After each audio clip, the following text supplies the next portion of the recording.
like to call to order the February 15th meeting of the Needham School Committee. And I'm just going to give folks a couple minutes to join if they want to on Zoom. And we will then open up the meeting to public comments, which we hold at the beginning of every meeting. We ask if you wish to speak, and then our Zoom call to use the raise hands feature. I see two folks already. And if you wish to speak in the audience, if you would come forward and either on the Zoom call or in the audience, share your name and address, and if you wish to, your connection to the school system. Is there anyone in the audience who would like to speak? Okay, someone choose first. Okay, come on up. Yes, speak into the mic. And we're asking that folks limit their comments to 3 minutes tonight because we know we have a number of folks that want to speak on that. That is our usual time in any case. So we'd like to hear from you. Good evening, Dr. G and school committee. My name is Siobhan O'Connell. I'm a community member, an elementary school parent, and a former educator. For the last 2 years, we have asked our children to sacrifice so much. We have asked them to give up holidays and grandparent hugs. We've asked them to give up social interaction with their peers, and most importantly, full access to their education. And they did. They sacrificed all of it for their community, for their parents, for their neighbors, and their grandparents. We knew they were paying a hefty price. We watched their social emotional turmoil build day after day and month after month. We promised them brighter days were ahead. And the brighter days we promised them are here. The Department of Elementary and Secondary Education in Massachusetts has diligently navigated us through this pandemic. In-person learning has always been a priority, and protocols were made to make that possible. I have been incredibly proud of the Needham community for constantly complying and using science and data as the pillars for our in-person learning protocols. We rejoiced when DESE announced mask wearing was no longer required for our children, something data, metrics, and science have been telling us for quite some time. We counted on our school community to continue to follow the lead of DESE. You announced today that you would not follow 228 suggestion and instead use March 7th. I'm thrilled to hear the news of mask optional. I am. But in my conversation since, my worries have grown. You have said you would use hard metrics and soft indicators to determine if remasking should occur. If we are not following science and hard data and instead using soft indicators, what are we telling our children? For several months, we have asked you for the metrics you were using to determine when masks would be dropped. That information was not shared. Now, on the day we announced that we are lifting the mandate, we are using terms like soft indicators. I become weary about what the goal is. Is the goal to protect our children? I understand the preschool children will remain masked because they are ineligible for vaccines. I ask you, what metrics will you use to determine when they can drop their masks? If vaccine status is not the benchmark, what is? These littlest learners are in crucial developmental years, and for many of them, have never learned or socialized in a school setting unmasked. We let our children sacrifice so much to protect us. It is our turn to protect them. I am thrilled to hear we are mask optional, but our work here is not done. Our children need us to continue to advocate for normalcy for them. I really look forward to complete transparency from you going forward regarding what our next steps will be, regarding protocols, mask mandates, and any possible other metrics. Thank you. Thank you for coming forward. Anyone else in the audience here? Yes, would you like to come forward? People are saying that the microphones aren't carrying through on the feed on Zoom. I'm sorry that I couldn't hear. The microphones are not carrying through on Zoom. Do we need help from Michael, can you help us? Okay. Well, let's go ahead. Okay, no, that's fine. Good evening. My name is Melissa Bello. I live at 135 Highgate Street. I have 2 children at Broadmeadow in 2nd and 5th grade. Thank you for sharing the announcement earlier today about moving to mask optional across all our schools starting the week of March 7th. Personally, I don't agree with going against DESE's recommendation and feel there is no data or metrics to support delaying by 1 week. However, we must move forward, and it is more critical than ever for your leadership team to state concrete goals and explain to the community the scientific rationale for supporting any remaining mitigation measures. Restrictions such as the barring of parents from classrooms, continued social distancing during lunch, the daily REVNA attestation, Zoom music and band concerts, and canceled field trips should be eliminated immediately. The negative mental health effects and learning deficiencies due to restrictions have been well documented. Recently, a couple high school parents told me that there are now contests at Pollard and Needham High School about who will be uglier or prettier when the masks come off.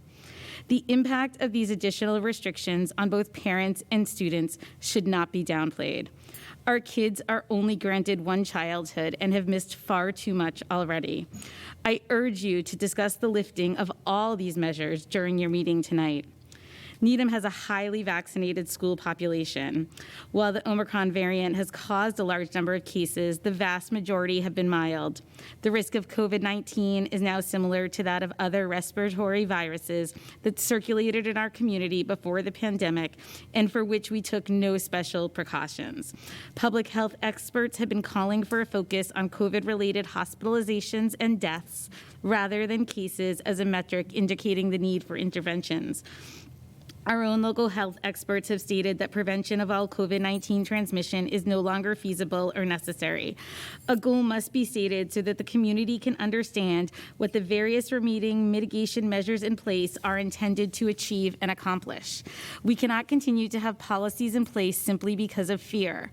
Fear is never a good reason to sustain public health mitigation measures. We need to make much better use of education as a tool to counter fear and properly frame risk. We need to be clear that being in school is a healthy place to be. The time has come to restore normalcy to the town's children. They have followed the rules placed on them for almost 2 years. The current state of the pandemic, the prevailing science, and public health experts support a full transition to normalcy for children. We will have years of work ahead of us to address the psychological damage and learning decline that has resulted from these COVID restrictions. We must start now to return them to normal. Thank you. Anyone else in our public audience, folks here at the meeting who would like to speak? You'll have the opportunity again, but I'll now turn the mic over to Cece Ganakanto, who's on the call. Cece, are you there? Yes, I am. Thank you. And we can hear you. Great. Good evening. I am Cece Ganakanto, and my husband George is a teacher at Sunita Williams, and we live at 621 High Rock Street. I'd like to start off by thanking all of you for all the work you have done and continue to do for our students who are our future. The sometimes difficult, mindful, and inclusive choices that you make reflect the values of Needham, of who Needham is and who Needham will be. I'm a 33-year Needham resident, wife of a Needham public school teacher, and a mother of 2 NPS graduates who are dedicated educators in the Boston Public Schools. As a family, we are, of course, always concerned about children, but in this moment, I'm using my privilege as a non-employee of Needham Public Schools and asking you to consider the plight of those who have to weigh their vulnerabilities against their livelihood and possibly censure, real or imagined, from the community. I reach out to you from a personal, private, painful place of maneuvering the pandemic due to lifelong familial vulnerability. For those who are able-bodied, please consider that a healthy body and mind is a luxury that not everyone is gifted with. To be honest, I am deeply concerned about the lifting of the mask policy coming from my personal worldview. Despite my fears and concerns, I understand the reasoning for your plan to lift the mask mandate on March 7th, knowing that you will take the medical data as it evolves in your assessments. I feel confident that the Joint Committee on Health and Safety will also be evaluating metrics that include home testing results and absenteeism data together with lab antigen tests and PCR tests and all the other data that I don't know about.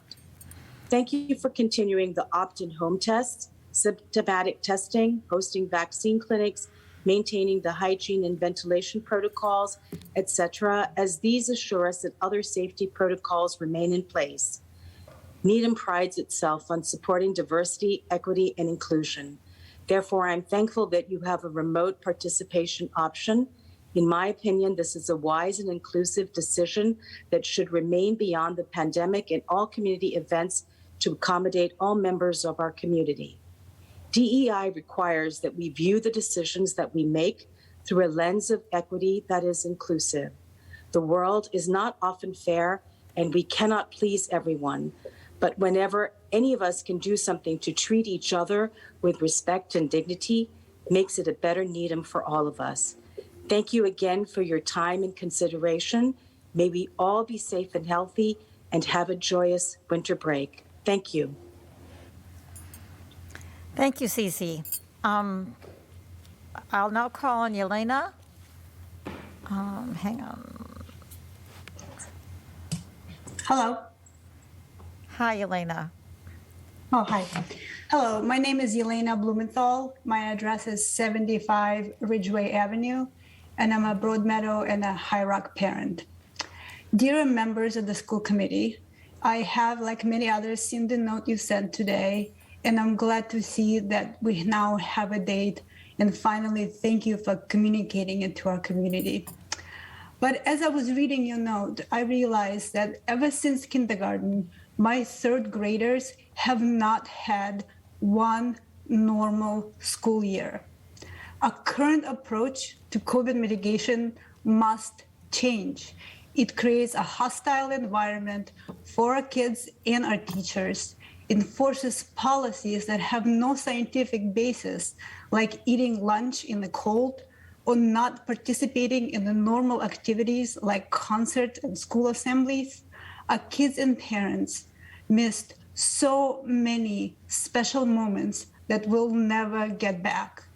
We've seen a rise of violence and misconduct in middle school and high school. I sincerely hope that you make a link between our COVID mitigation policies and what is happening to our kids. A growing mental health crisis has been staggeringly high for our students. Every day, the current mitigation policies are in place.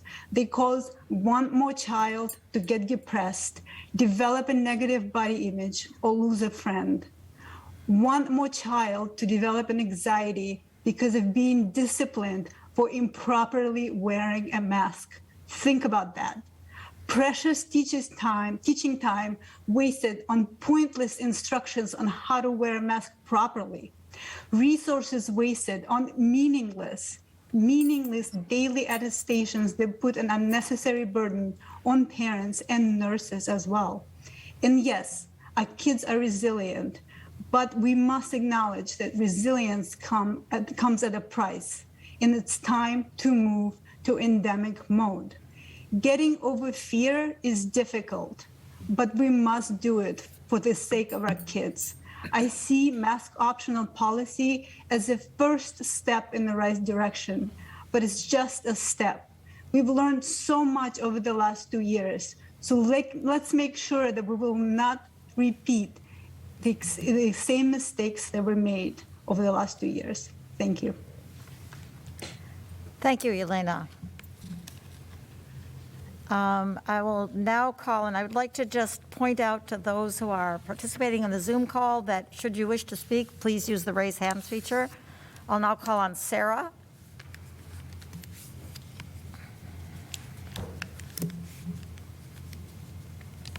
Sorry, trying to be there.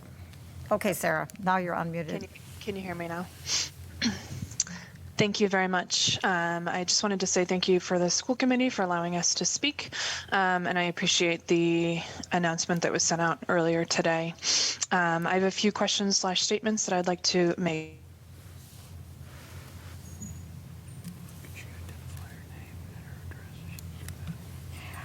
Sarah, could you give us your name and address?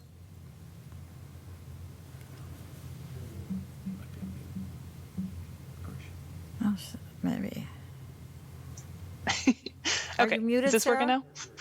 Now we can hear you. So we need your Awesome. name and address, and then your comments, please. Yes, Sarah Friedberg, 95 Elmwood Road. We have 2 children at Broadmeadow Elementary and 1 child at the Newman Preschool. Thank you for the announcement that came out earlier. It is obvious that we will not have masking forever, and we are hopeful that this is something that's able to be executed appropriately. I have a couple comments and a couple questions. First of all, thank you for requiring that the preschool still remains masked, as those children are not allowed to be vaccinated quite yet. I, as well as the state and many doctors, were assuming that towards the end of February, the younger children that many of us have at home would be able to start being vaccinated, and we were all quite surprised and upset when that was unable to happen. We certainly wish that school would wait to make the unmasking decision until our youngest members are able to be vaccinated, but we understand that that decision has been made. I'd like to point out that both the CDC and the American Academy of Pediatrics do not agree with unmasking in schools at this point. And I would also like to point out that in his announcement, Baker talked a lot about surveillance testing, which we do not currently have in terms of pooled testing, as part of the reasoning that we are able to remove masks at this point. We are grateful for the at-home testing, and we've been using it twice a week for our kids, and it does give us an additional layer of protection, which we do appreciate. I'd also like to point out that Dan did state a couple meetings back that when we started unmasking, he would start with the high school and he would move very closely and carefully from there. And I urge the decision to be reconsidered, that perhaps we do start with the high school and roll down slowly to the younger grades, especially since younger grades are much more likely to have children at home that are unable to be vaccinated quite yet. I would also like to point out, lastly, although I do understand many folks are talking about mental health issues for children because of being masked, that we're going to have to be very careful of mental health issues for children that may still need to be masked due to various reasons, be it someone at home who is immunocompromised or their own conditions, and that I hope, and it sounds like, and I appreciate that Needham is going to work very hard to make it a all-inclusive optional mask wearing, where nobody is being made fun of or called out or made to feel different or other because they do continue to wear masks. I would be very interested in hearing what the metrics will be if X percentage of COVID comes back, what percentage or what metrics are being used to determine that masking would be needed again. And if I didn't mention it at the beginning because I got muted by mistake, what specific metrics were being used to say that it is safe to remove masks at this point. Thank you very much for your time. Thank you, Sarah. And we have one more person at the moment with hand raised. Dorit, could you give us your name and address? And then we'd like to hear what you have to say. You should be all set. Sure. Dorit Grant, 24 Bobsled Drive in Needham. And I just wanted to echo Sarah's question about what are the metrics based on which the decision was made to raise the mask, and what would be the metrics used to implement future masking, if that, and whether this would be based on surveillance data at the schools or whether we'd be counting on the Department of Public Health's surveillance data, and whether it would follow the CDC criteria for substantial or high transmission rates. Thank you very much. Thank you, Dorit. Anyone else in the audience who would like to speak? Or anyone else on our call? Please use the raise hands feature. I'll just give this a few seconds and then we'll move into our meeting. We're certainly glad to hear from everyone. And should you wish to comment after the meeting, you can always reach us at schoolcommittee@needham.k12.ma.us. Yes. It is the prerogative of the chair to report on emails that have come to us since our last meeting. We have had many emails. Many folks have been advocating for mask-friendly, which we are planning to go to. Many folks have expressed an opinion about whether that should start on the 28th of February or later. There are a number of folks who have expressed concern because they have vulnerable children, vulnerable elders, and expressed concern either hoping that the mask-friendly time would be delayed or that we would not go mask-friendly at all. So we are hearing from, although I think perhaps the feeling is, the preponderance of opinion is that we should go mask-friendly, there are many folks who are feeling concerned as well. So we will continue to hear from you, we hope. Do you have any other comment, Dan? Because you get many of the emails as well. No, I also received some emails directly from families that were not copied to the school committee expressing a range of concerns about unmasking and masking, and I appreciate those comments. We do learn a lot listening to you, so please feel free to contact us at our email or come to public comment for our meetings. We will respond. We do appreciate hearing what your thoughts are. There are many perspectives, many opinions, and all need to be weighed as we work to keep our children in school and maintain the health and safety of our school district. We'll now move into school committee chair and subcommittee updates. Do I have any from the committee? We'll go with Andrea and then Matt. Thank you, Connie. Just wanted to announce that today we had our first meeting with the Needham Education Association to kick off the negotiations for the successor agreement to the current Unit A contract. And we're looking forward to hearing from the teachers as that process unfolds. Matt.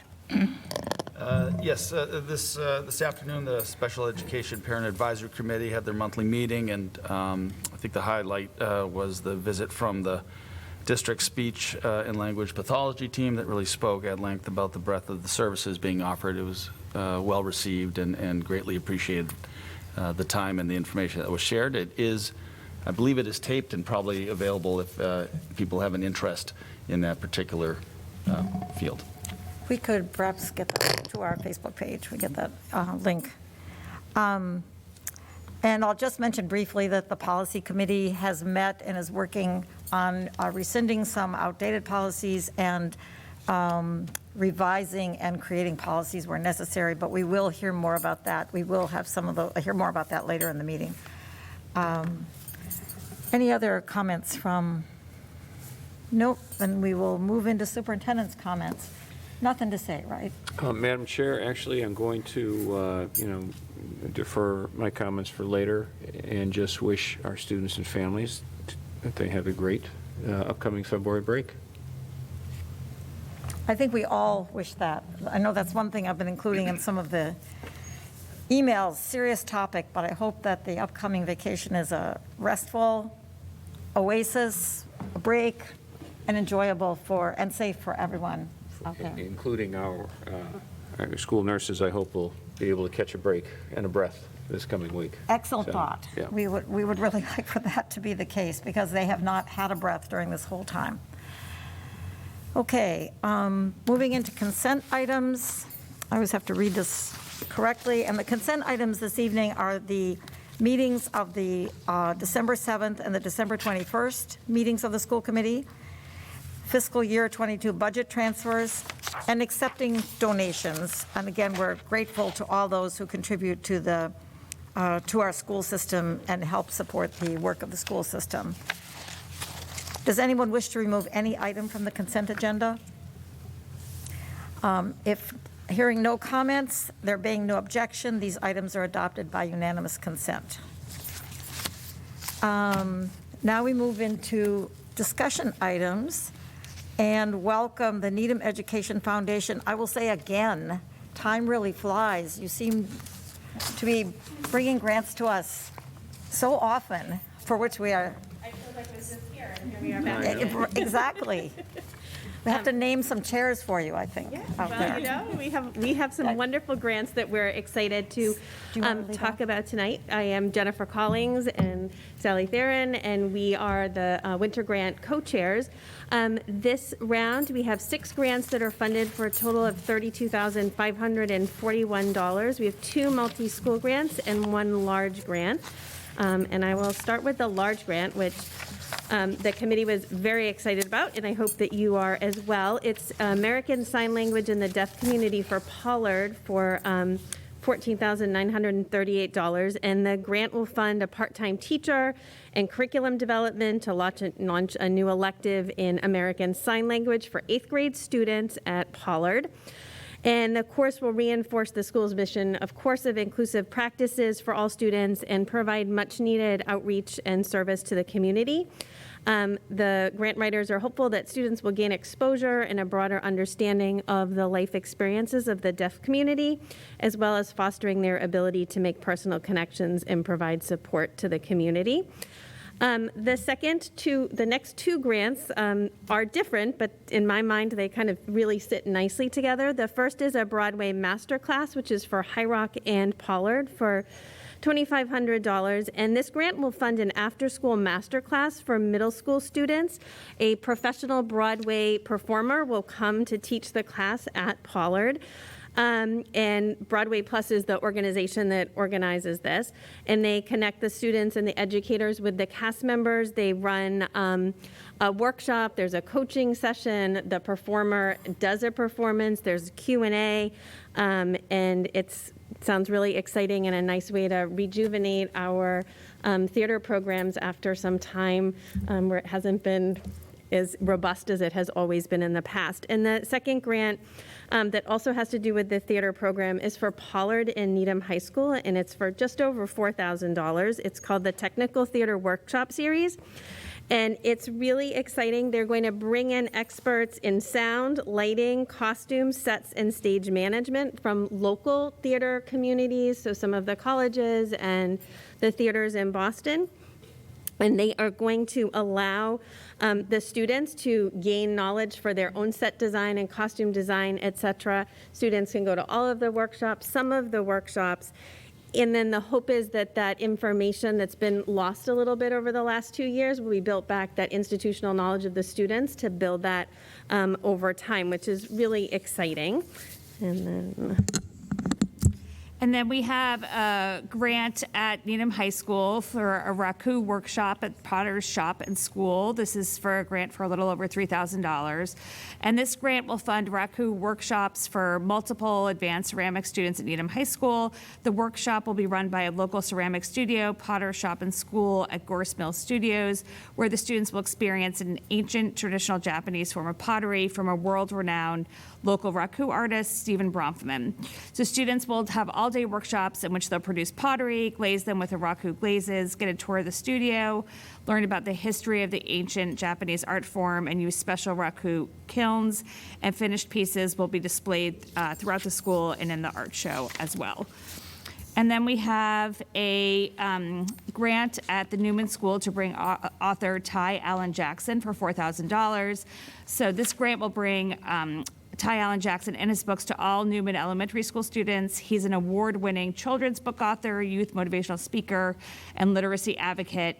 He inspires students to read, and he's created the Read or Else movement and the financial literacy program, Danny Dollar Academy.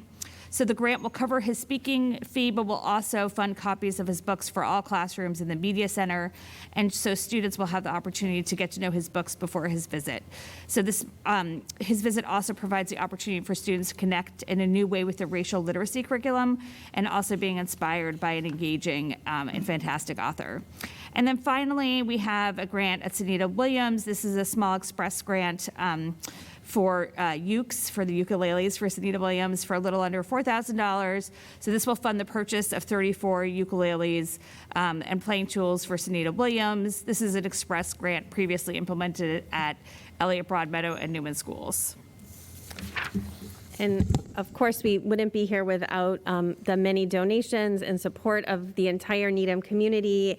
And we hope that people are able to join us on Thursday, March 10th at 7 p.m. at the high school for the second Trivia Bee. But of course, the fundraising in March is a long-standing tradition for the Needham Education Foundation. So we hope to see people there to play or to watch or to pick up a bee cupcake.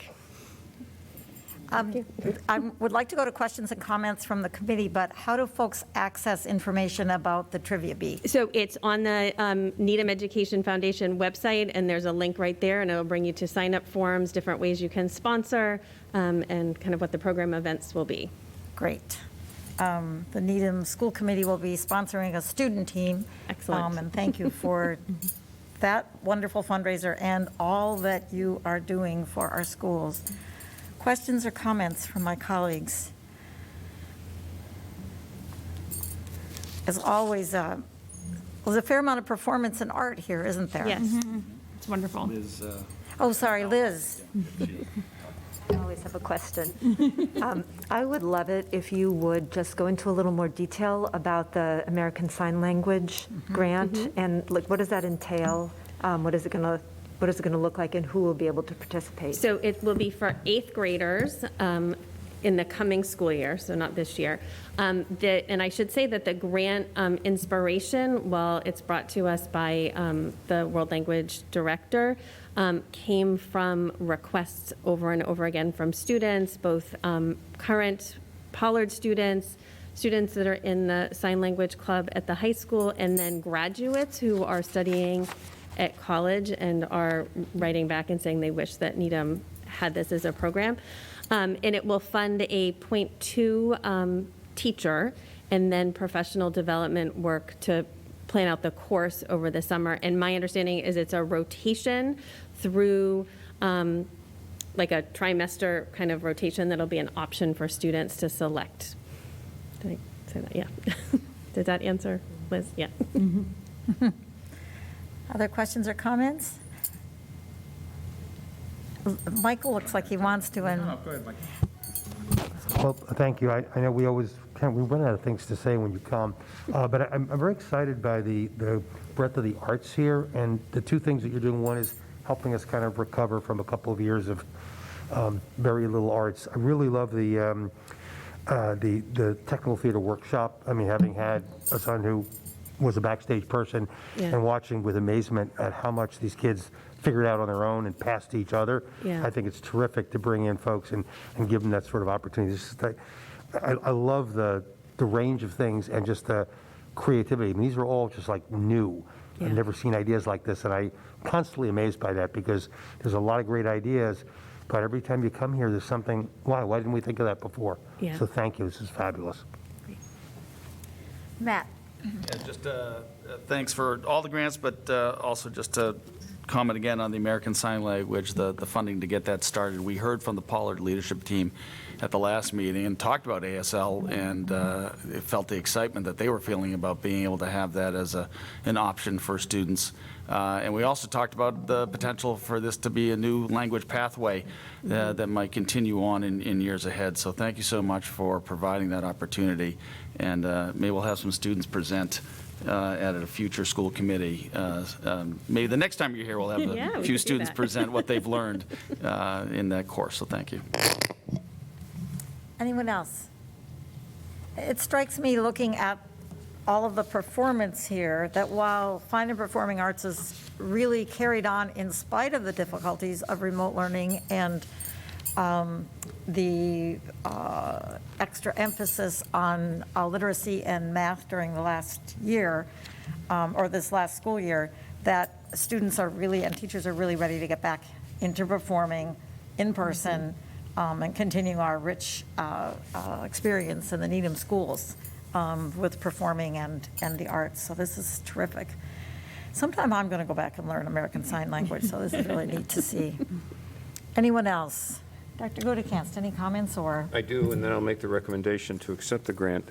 With thanks to the NEF, as they have said this before, it's worth noting again that we don't just submit grants and hope for funds. We submit grants, and that begins a process of conversation and dialogue and discussion with the NEF about what will make the most sense.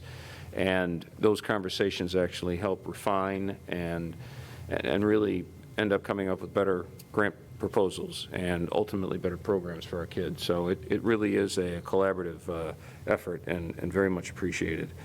I do, since there are so much focus on performing arts here, I do want the school committee to know, because the school committee about a year ago or so had advocated for funds in the budget to have a design study conducted for our 3 auditoriums at Newman, the high school, and Pollard.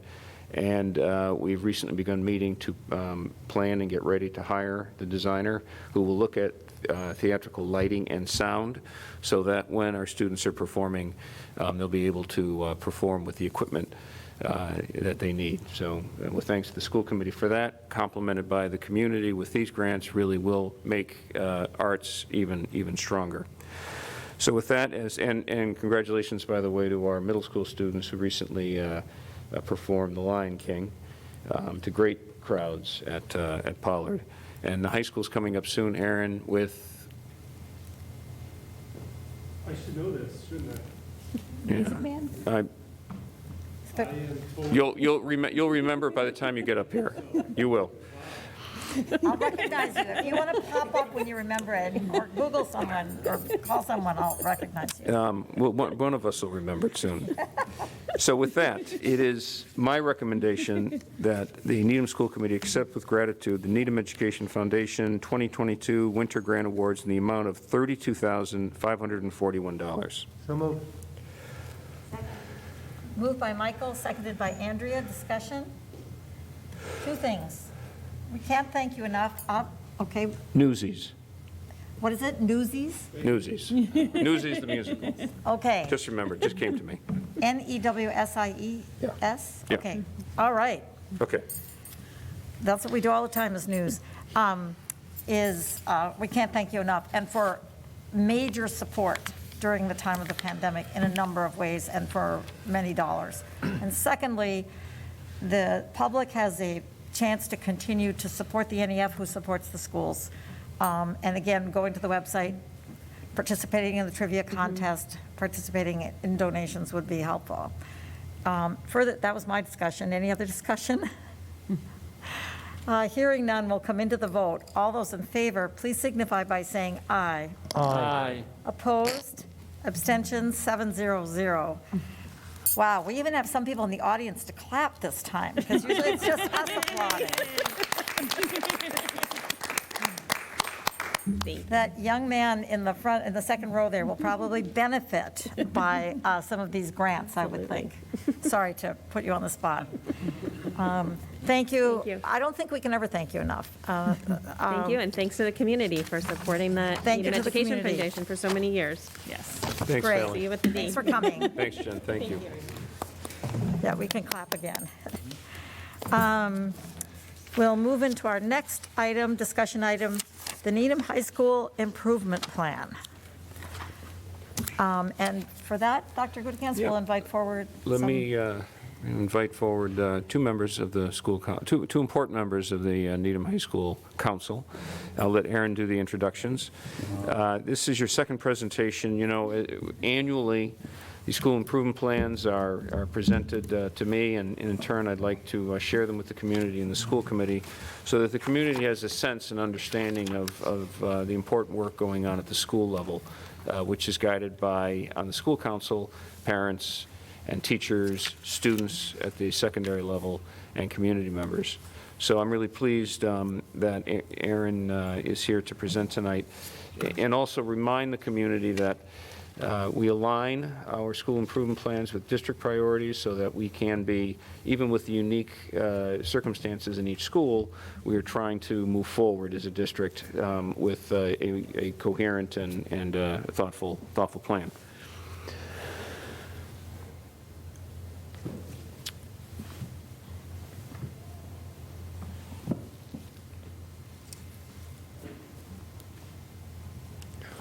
So when is Newsies? Do we know the date? Nobody heard me. Look at it. Okay, thanks.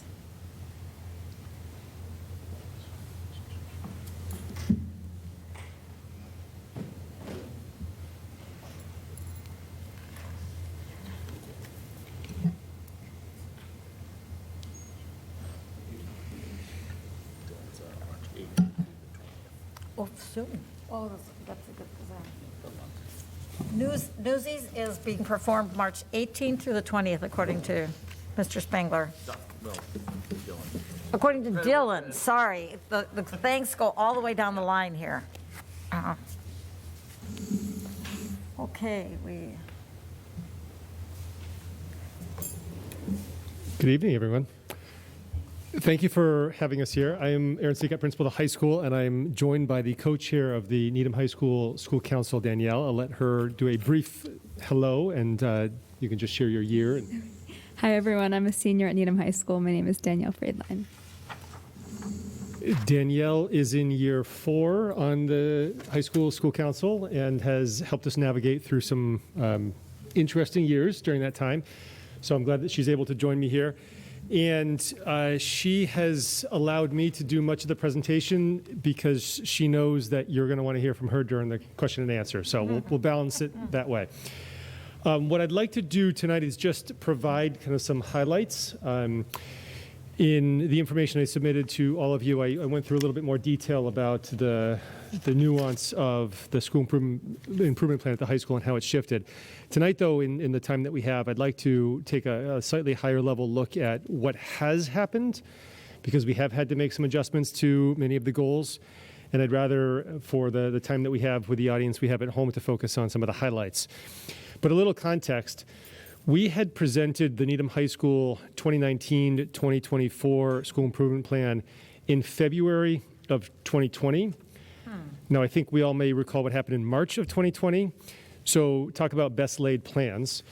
We had a really, really thoughtful and intentional 5-year plan that, as Dr. Gudikans just said a minute ago, coincided with the district's strategic goals, and very quickly had to make some adjustments because we simply didn't have the time, capacity, even the people in the buildings to be able to progress in the manner that we had thought.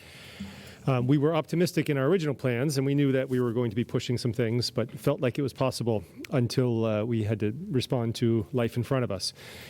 So last year, for instance, we had a completely different model of teaching and a schedule, which forced us to put a lot of energy and time into that. And I think we were able to navigate that quite effectively in the long run, and as we look at the whole experience. But that was where a lot of energy went, rather than some of the outlined goals when we were putting them together in the 2019 fall. This year, as you've heard in a number of different presentations, the year has created unexpected challenges. Here we are in mid-February continuing to talk about masks, and I think if we were looking in July, we wouldn't have anticipated this would even be part of the conversation. And yet, one of the many ways that we've had to adjust some of what we've been putting our energy into this year to make sure that we are creating thoughtful and safe spaces for kids to be able to learn. So tonight I'd like to kind of focus on 5 broad categories. The social-emotional learning, a key element, and we heard some comments on from a variety of perspectives earlier this evening from parents. Teaching and learning, which of course is at the heart of what we do, and getting into more detailed layers of what our goals were around interdisciplinary learning, technology integration, and schedule review. So hitting on a few high points in each of them. As those of you who know me know, I could be here for a while talking, and I'm going to try not to do that to you tonight. So high-level stuff. These past couple of years, but certainly over the last 12 months since I was here last, we have put in an extra particular emphasis on supporting student needs. The needs are broad and varied, and in many ways more extreme than they have been ever before. We have been explicit in conversations with adults that this is our priority. And I think that's something that's not new for us, but we've wanted to make sure that we are very, very clear about what we need to focus on. And in doing so, we want to make sure that we have rich, safe senses of community within each classroom and around the entire building. We have prioritized that this year especially, kind of pausing the graded assessments that sometimes can be at the start of a year to make sure that we're able to put our true energy into getting to know the students who are in front of us in classrooms. And I think that has paid tremendous dividends as we've gotten into the year. We do have students who are facing more significant challenges, and thanks to some of the ESSER funds and your support, we've been able to hire an additional personal counselor. Knowing that this need is going to be ongoing We appreciate your support in keeping that counselor in our budget for the coming year to be able to really meet the needs of students, in particular as they arise throughout the complexity of a typical school year. And our professional development, although it has needed to focus on managing some of what's right in front of us, we also have been able to dedicate some thoughtful and significant time to making sure that the teachers who are interacting most consistently with the students have a broader sense of strategies and a range of strategies to draw from that allow for them to concentrate on the relationship building and creating those connections within their own spaces. That has been at the heart of being able to then be in a position to learn. So I'll shift to the teaching and learning. And I know I have a unique perspective at the high school, which is different than some of the other levels. I also want to say generally, as we headed into last school year, the hybrid model that we're very familiar with, we had anticipated, as we were focusing on the students in front of us and the split cohorts and all of that, we were going to get through maybe half the content. We were really clear about anticipating that. And I will tell you at the end of the year, teachers said across the board they got through exactly where they would have in a typical year. The structure of the hybrid actually worked in many ways to allow for smaller groups of students to be able to accelerate the learning of the students sitting in front of us. So at the high school level, I can comfortably say that while we had anticipated and braced for more of a dramatic impact on the actual content and skill knowledge, that has not been the case as we've navigated through this. Now, of course, I'm speaking broadly. There are individual students who absolutely have struggled, and we're continuing to provide those supports for them.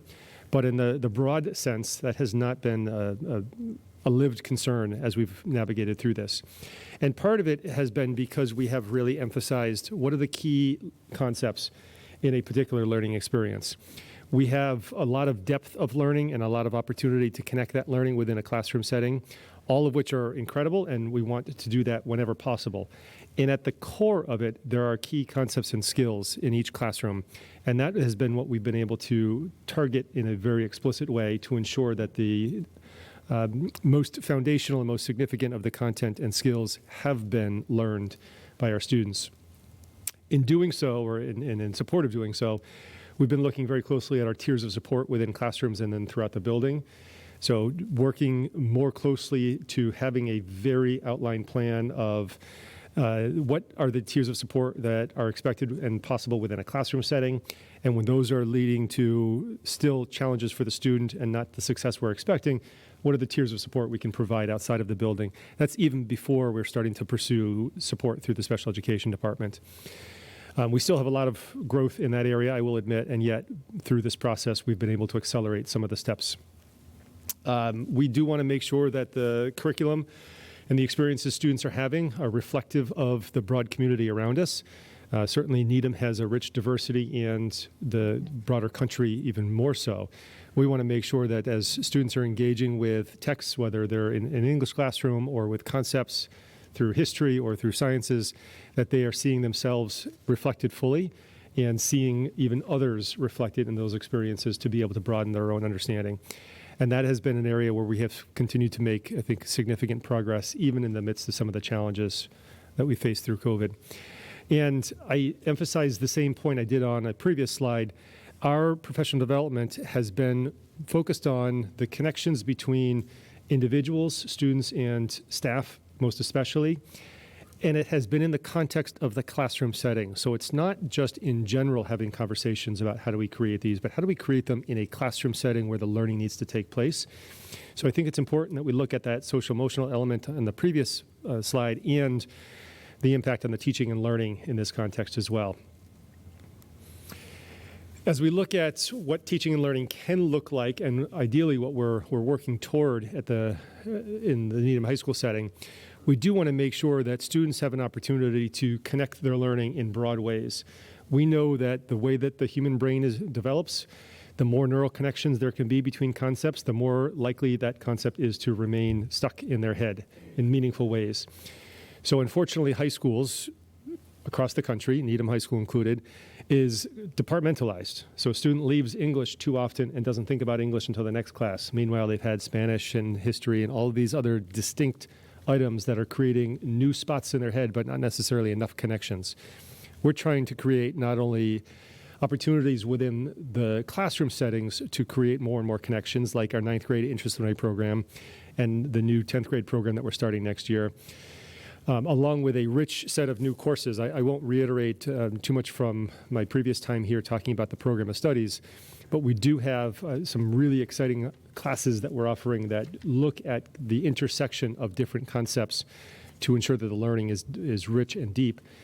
Additionally, the other way of looking at it is looking at the set of skills that cross disciplines. Each discipline has specific skills. How to write a lab doesn't have much relevance in an English classroom. And yet those concepts of how do we collaborate? How are we becoming resilient in the face of adversity? How do we apply creativity in an effective manner? Those skills are needed across the board and needed in life. So making sure that even when there isn't a chance to create those distinct connections and specific connections across disciplines, that we're looking at the skills that do cross, so that in any setting and as many settings as possible, kids are having an interdisciplinary experience. Much of what has happened over the last few years has been reliant on technology. We have long been using Google Classroom as a basic platform for communication to us. I say basic not because the tool set is basic, but because it's been foundational for us. Heading into the hybrid year, we ensure that every teacher was using Google Classroom in their communication and in their repository of materials. Of course, we've had to learn how to Zoom and teach in that environment. And this year, as students have been forced to be home, we've been continuing to live stream to at least give them a window into the class experience when they've been forced to be home. And then within the specific subject areas, we've incorporated a wide variety of programs that have been thoughtfully used to ensure that we're meeting the student needs in engaging and rich ways. That's whether we've been doing it online in the previous year or more likely this year in person, still being able to use technology to enhance the learning. So it's embedded within the in-person experience in ways that I think we all want technology to be, not taking over it, but enhancing the experience for our students. And I need to give credit in this case to our entire technology department, the technology integration specialists at the high school in particular, Sam Buxton and Josh Yankel, just incredible resources for us and have been at the heart of how we've been able to navigate through this and provide thoughtful instruction, incorporating and sometimes through technology itself. We hire great people, and we certainly appreciate your support in that process. The last thing I'll touch on here before turning it back to your questions is around our schedule. We have been talking about our schedule since, I think since I became principal 6 years ago, so it's been a lengthy conversation. We started it because it had been a lengthy time since we had a conversation. It had been about 20 years. So we've been looking at different schedule models and how to prioritize how they can meet our needs as effectively as possible for some time now. Initially, we got a little focused on the X block and as a concept. We've tried a pilot in a couple different ways. It clearly resonated with students, parents, and staff. And so we wanted to build it into our schedule as we've entered into this particular Unit A contract. And as you heard from Andrea, that is ending at the end of this year. In the current contract, there is a sunset clause that says that at the end of this year, without a new schedule negotiated, we will revert back to our schedule that is pre-X block. It was designed to force us to reflect on, is the schedule that we have working, and to incentivize making sure that we're having thoughtful conversations about what we want moving forward. So we had a 3-year plan of how we were going to assess the schedule, provide feedback, make some decisions, get ready for that at the end of the 3 years. And of course, as I indicated earlier, it all was mucked up by what we've actually lived through. So last year was an entirely different schedule. So we couldn't even really incorporate that learning directly into our assessment of our current schedule. What it did do, though, is force us in many ways outside of our comfort zone to try some things that were entirely different. And it has, I think, enriched the conversation since then about what we want moving forward.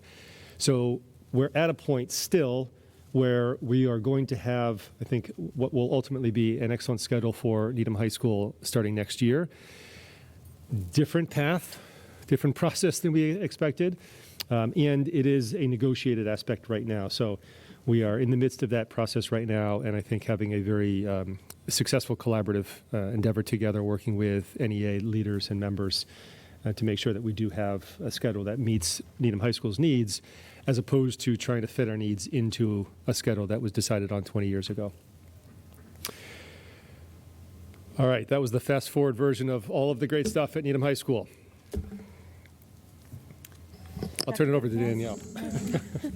We can turn it over to questions and comments. I did hear on WGBH this morning a segment on Morning Edition about live streaming in classrooms, and the student and parent who spoke were Needham students and commented on the helpfulness of live streaming. So I think that's very interesting. It was helpful when this young woman was out, I believe, due to COVID. And it was pointed out that this requires staff who are willing to work with this process. It does not is not interactive. It doesn't replace being in the classroom, but it really helps a student keep up if they have to be out of school for some reason. So it was great to hear about it, and kudos to all of you. Questions or comments about this improvement plan, which is exciting to hear? Matt? Yeah, thanks for the presentation. Also for the context of where we all know, but it's helpful to see over the last couple of years the impact it's had on even plans like this. Want to talk about X block. For eighth graders or other parents who don't know what that term means, could you talk a little bit about what it is, the original purpose that it is, and what the outcomes are supposed to be for students and how it helps, and your sort of general assessment of the impact of X blocks? Yeah, X block. You get used to how it rolls off the tongue. I can start. I would love to hear Danielle's perspective as a student as well. X Block is designed to be a time within the school day to provide academic support for students. And in particular, we have identified struggling students as the prioritized group within our building, and we've defined how we look at our struggling students. What we learned over the years is we have lots of students who are not having the level of success that we would want or anticipate for our students, and many of them were not accessing support outside of the school day. A variety of reasons for that, disengagement in some cases, or just simple responsibilities that they need to get to outside of the school day. So we wanted to make sure that everybody had an equitable access to their teachers as the day unfolded and was built within that time. So the way X Block works now, students are in their homeroom setting. It's an opportunity for them to get some schoolwork taken care of while they're there. It's also, and I think at its best, also an opportunity for them to go see teachers to get some specific help in that subject area. So a student can say to a teacher, I'm struggling as we prepare for a biology test. Can I come during X Block? And they will sign up and go see them. Teachers can also say, Danielle, I see that you're struggling a little bit as we get ready for this biology test. I'm going to assign you to X Block and have you come. And so it's a chance to get that direct support, either one-on-one or in small groups with a teacher who's leading you through that classroom. And again, for those who are not necessarily directly working with a teacher, it's a chance in the middle of the day to be able to get some of that work taken care of while it's still fresh in your head before you lose track and get home and say, what exactly did I need to do? It's a chance to do that right in the middle of the day. The last component that I'll highlight is we also provide opportunities for students to get together with other students on collaborative projects. Collaboration is a key component of how students learn and what the experiences are in the school setting. And having a chance to get together physically to work on a project is actually more challenging than you think. I'm seeing two students right here, and I know how busy they are. So to have a coordination of 3 or 4 or 5 different kids after school or on weekends is actually very difficult. To be able to do it during the day and say, we're going to come together and work on that project has actually been, I think, a huge resource for them as well. So that's kind of the big picture. Danielle, do you want to talk a little bit about your experience? So personally, I love X Block. I think the idea is amazing, and I also think that the execution at Needham High School is also amazing. I think that the time of day in which we do it is also a good way to get a little bit of a break between the two 90-minute periods that we have, or 80 minutes, I guess, on X Block days. So from general student feedback, I've heard amazing things. I think everybody appreciates that little 30-minute break in the middle of the first 2 periods to kind of just relax, do some work, catch up with teachers. No, thank you. I have 2 students who have really benefited from XBlock, and it also seems very much in line with the outcomes we heard during the pandemic, that students wanted breaks within the school day, that is super important. That's how people work and grow. And also, it seems totally in line with what we want for Portrait of a Needham graduate. Students to take self-directed learning, go out, interact, use that time well, and I think we all know the master schedule and the way things are structured have a huge impact on the instructional program and what can be accomplished. So thanks for bringing that and educating all of us in the community about it a little more. Thanks. I remember in a meeting in the conference room when you first were planning for XBlock some years ago, it sounded terrific, and it's been terrific. Yep. Liz. Thank you again for being here and for the presentation. I really also appreciate the framework in which you talked about the school improvement plan for each of those 5 points. I want to go back to something you said under the second point, maybe. It was, yes, the second point, it was teaching and learning. And I think you said that in terms of, often in high school, people are concerned with content coverage over the course of the year. But last year at the high school, generally speaking, right, courses covered the content typically required in a normal year.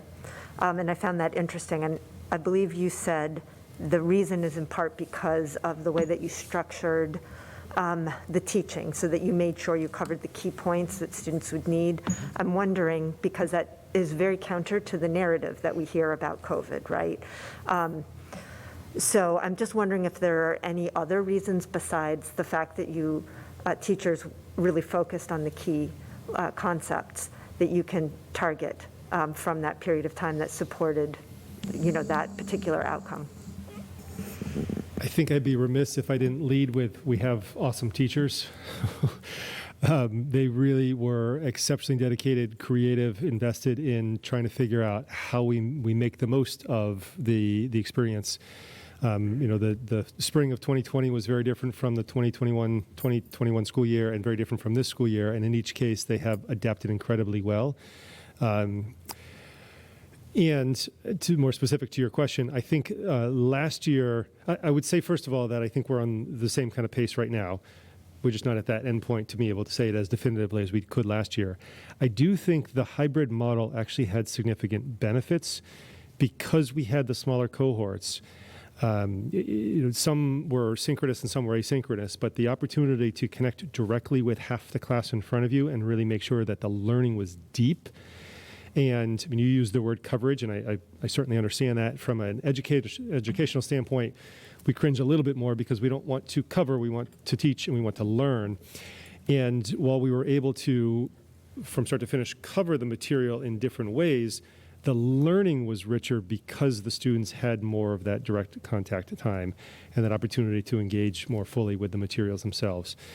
And again, I'll admit again that I'm talking in broad brush answers. We've got 1,700 students, 160 teachers. This is not to say that this was the exact experience across the board, but I would say a common enough experience that I can comfortably say at Needham High School, we don't fit the narrative of loss. In fact, we talked a lot about not focusing on what isn't happening or the contrast to previous years, and just simply acknowledging this is what this group of students are facing and experiencing. How do we make the most of this and make it as rich and meaningful for them as possible? And I think that whole mindset has helped to look at the positives and the assets of what we're experiencing far more than the negatives. I would argue that most of the negatives tend to be what we as adults are anticipating the experience will be. And I speak as a parent of 3 teenagers too. I have a path in my head of what I'm expecting my kids to experience. And when that doesn't happen, I feel disappointment. They don't have that same expectation in many cases. They're, as we heard earlier, very resilient and able to navigate through an awful lot more than we may anticipate.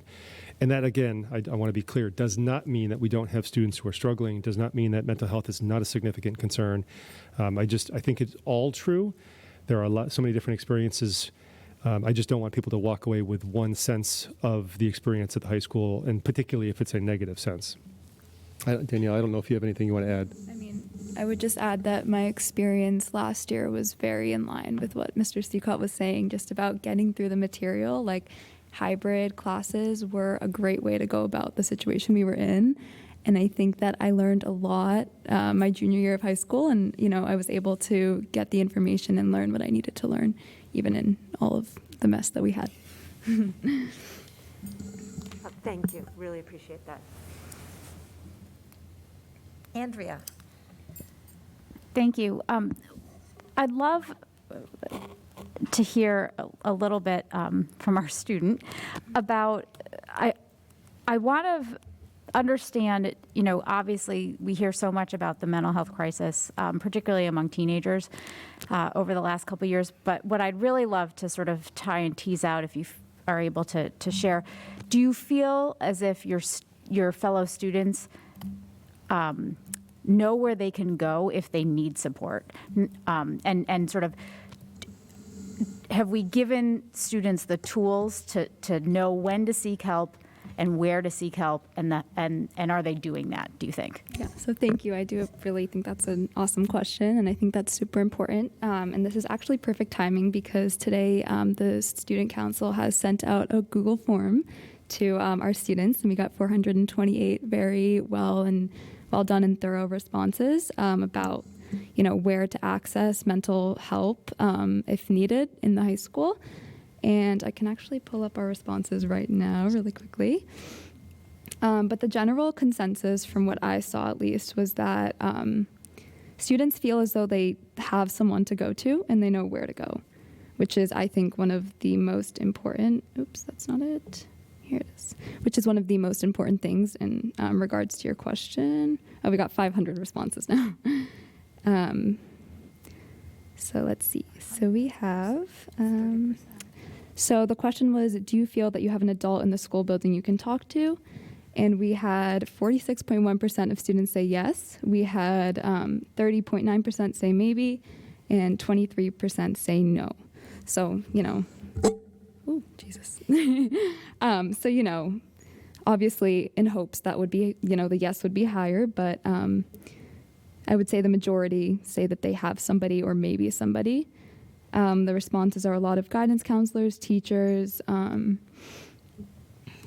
assistant principal, nurse. And then a lot of students, or 84%, said that they have somebody outside of school who they can talk to, which is also notable. But I do think that guidance does an amazing job of, reaching out to students. Everyone has a meeting with their guidance counselor freshman year. And, they work to make strong connections with their students to make sure that you feel as though you have somebody to talk to. Michael? Thank you. Thank you, Danielle and Aaron. I, first of all, want to appreciate the clarity of thought and the courage you had in triaging this plan. I mean, triage is a little bit tough word, but I think there's a temptation to say we're going to try to do this stuff. And I really like the fact that you looked at things and said, okay, so here's what we're getting done. A little later, but getting done. Here's what we push back, and here's what we're just not going to be able to do. I mean, at one remove, it felt like very thoughtful decisions on which of those you're going to do. And thank you for doing that, because there is a temptation to say, let's try to get as much done as we can. So I think doing it that way was great. I have kind of two questions. Aaron, you were just talking about the hybrid benefit of the smaller cohort and how it kept you on time. We used to talk before that about things like flipped classrooms, what you do in a classroom, what you don't. Do you feel that from a student or a faculty perspective, you walked away with some ideas of how to apply that back into the larger cohort? Because unfortunately, we are not going to be able to have half the class size that we used to. We'd love to, right? So are there some things you learned that you could apply in that bigger environment? Yeah, I do think, as I emphasized earlier, the integration of technology has allowed us to be able to mirror and mimic some of those smaller environments. I do think we're continuing to learn how to do that as effectively as possible. So I don't want to say we had a hybrid year and now we got it. I think we had a hybrid year and made the most of it, and now we're continuing to think, how do we apply those lessons in a setting in person where we want the kids to be? But I do think the thinking is always, how do we create those connections? Again, we have focused a lot of our professional development around that, and a lot of our emphasis of just making sure that we know who's in front of us. And that's a huge first step in being able to then connect with them and create engaging opportunities for them to invest in the learning in ways that accelerate their learning in significant ways. I got the head nod from Danielle. Okay. And then, like, sort of a similar question, as you look at the things that you kind of push back, culturally responsive teaching, universal design for learning, and the interdisciplinary. All those things were going on, right? I mean, teachers were doing those things, but you had to kind of push back a more thorough rollout. Again, were there things that you learned in the last couple of years, or you saw from a student experience that maybe changed the way you think about any of those things? Yeah, I would say when we look at how we're meeting our student needs, I think last year forced us, and this year has forced us to just think even more broadly about what those needs are and how we could conceivably be supporting them. So as we're looking at what happens within a classroom setting, whether it's through culturally responsive teaching practices or universal design, or even the tiered systems of support, we want to make sure that we are thoughtful and creative with the kinds of approaches that we can take. And I think these past almost 2 years now have broadened that set of tools that we can lean on to be able to do that effectively.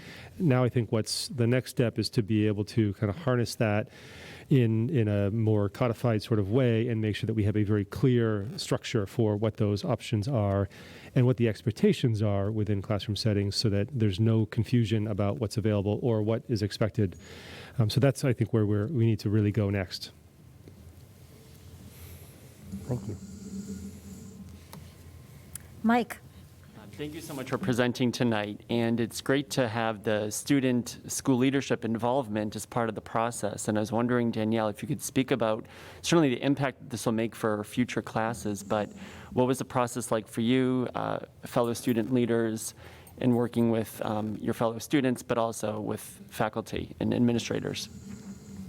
Sorry, just to clarify, process with what? Just being a part of the school improvement plan and how that was, and yeah, absolutely. And coming up with sort of the priorities. Of course, I love talking about this. Sure. I love student council, and I think that student council has given me a lot of amazing opportunities. I think using my voice to talk about change and just being able to have that direct connection with Mr. Seacott and other administrative leaders has been really, really awesome. I think there's a lot of things that I personally love telling administration, and I like, giving my feedback personally, and I like giving other students feedback. And I also think student feedback is one of the most important things that there is when it comes to, making the school a better place. In terms of ways that we're doing that now, obviously we, again, with this form, this was kind of a big deal just to, we sent this out today, and it was just about like mental health. And I think it was a really good way of getting student feedback that as student leaders were able to share to you guys and to administration through the school council. In terms of the school improvement plan, I also think that being able to give my feedback was awesome. And I think, I'm sure, Dylan, you can agree that just giving our feedback is honestly one of the most precious things to me that I have right now. So I hope that answers your question. Thank you. Michael, may I add a quick thought? I think what Danielle is highlighting with the survey is a great example that our concerns are almost always student concerns and vice versa. And when that's not the case, I think we have an opportunity to be able to hear from each other. But in the case of the survey that was sent out, we were wondering, we're aware of society and we were aware of conversation. We know there's a concern around the impact on mental health on our students. We wanted to not make assumptions or have those broad conversations, but really get a sense of what's in front of us right at Needham High School. And again, a shared concern across the board. And we thought it actually was going to be even more effective if the student council was leading that conversation, creating the forum, working with Mr. Denton to make sure, Tom Denton, the Director of Guidance, to make sure that it met the needs of our students and was going to gather some of the information we wanted. And then they were the ones spearheading. It wasn't the principal saying, hey, we want to hear from you or fill out another form. It was their peers saying, we want to know how you're doing. Tell us honestly how you're doing. And that's a really different response. And I love that we've got such great leaders as Danielle and Dylan and so many others, I mean, hundreds of others, to be able to work collaboratively on what are we all trying to achieve and how can we harness our collective energy and the various positions that we have that come with different powers to be able to be as effective as possible with it. Just want to add one more thing. Bouncing kind of off of our COVID topic that we've kind of been brushing on, I think that something that kind of a positive that COVID gave us was the opportunity to kind of take a step back and actually focus on mental health, because I think this year I've noticed a lot of administration has been, paying closer attention to how students are doing, because obviously naturally COVID did take a toll on, everyone's mental health. And I think that it's just something to kind of appreciate and look back on, that we are able to have these conversations now, and we're more focused on, how COVID affected mental health, but also just how it is going forward and how it will be going forward. All set, Liz, and then Dylan. I just had a follow-up question about mental health. So when the student council was here, I think it was December, there was a very rich conversation about student mental health in the high school and how it relates to community expectations and the challenges of applying to college in a highly competitive community, right? And then I was curious, which you may not have this information yet, Danielle, but two things. Did this survey go out because of enhanced concern around mental health? That was question number one. And number two, I don't know if you're asking for students to sort of identify the reasons for their stress, and I'm wondering if, to what extent the pressure of a high school and the kinds of pressures that we heard about in December account for most of the cases, or if there are new and different reasons for this pressure. Yeah. So thank you for your question. So to answer your first question, yes, there has been a high concern. I mean, obviously, like I said earlier, that is kind of natural with the environment we're in right now. With that being said, there has been a raise in just mental health concern. We've heard various examples of students struggling. And I'm sure we could, find more out from guidance, and I'm happy to look into that too, to just kind of get more of a feel of what people have been struggling with specifically. Obviously, there's more that we need to look into this survey, because we did just get our responses today. But there was a lot of very, very specific feedback written out, some of it long. And a lot of it was just, obviously, not to sugarcoat anything. Obviously, Needham High is a very rigorous and competitive environment for everybody. And I think, that kind of was highlighted in these responses. A lot of just the these classes are hard. My teachers aren't listening to me. I have too much work. I'm drowning in work. The word drowning is used in this, an abundance of times. And, I just think that that's kind of natural with, being in a, upper class town. I think that kind of just comes naturally to Needham High. And I think that it's definitely something we can work on, just making, our environment a little bit more comfortable and less high stress all the time. I don't know if this is possible or even appropriate, but I wonder if it would be possible to see, once you've gone through all the data, if it would be possible to share that with the school committee. I would be interested, but I also understand that may not be something I'm allowed to ask for, in which case you can tell me no. Just to real briefly build on one thing that Danielle's saying, we are right now in the process of having students select courses for next year. It is a perfect time for students to be reflective on what they have the capacity to do as they're thinking about the whole spectrum of their involvement, and for parents to do the same. If the conversations at home are all focused on what more can you take, how much more can you push yourself, the students are going to be overwhelmed every single time. So I would just really encourage everybody making those selections, students and parents, to be really thoughtful and make sure that mental health is driving the decisions and not an afterthought in that process, because that will make a huge difference in the next year's experience for each student. One more thing. Sorry, I just want to add, I think personally that's something that I definitely struggled with in terms of when I was selecting my classes, which I don't have to do again this year, and I'm glad I don't. But there is a very strong pressure to take the hardest classes available to you. And, again, naturally, that's just something that happens at Needham High. And I think that that's something that I would love to see administration and guidance work together to kind of remind students that this isn't everything. And just like the kind of, just building on to what I said, the environmental piece, I've heard comments made like, oh, she's smart, she takes all accelerated classes. Oh, she's not smart, she's in CP classes. And even students personally speaking about themselves, if they're in CP classes, they will label themselves as dumb. And I think that that's something that I would love to see administration and guidance, and students work together on to make Needham just a more positive environment in that way specifically. Wow, that's powerful. Dylan, there must be lots of thoughts going through your head.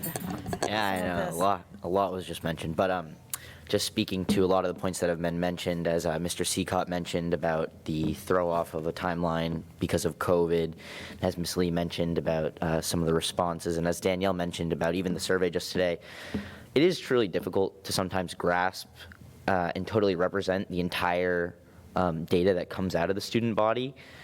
But I think what at least the Student Council has been individually seeing through events and surveys such as this is that we're seeing more and more responses as kids begin to reach out for help, as they are finding that they have these resources, and as we continue to progress, that they are responding better to more progressive change.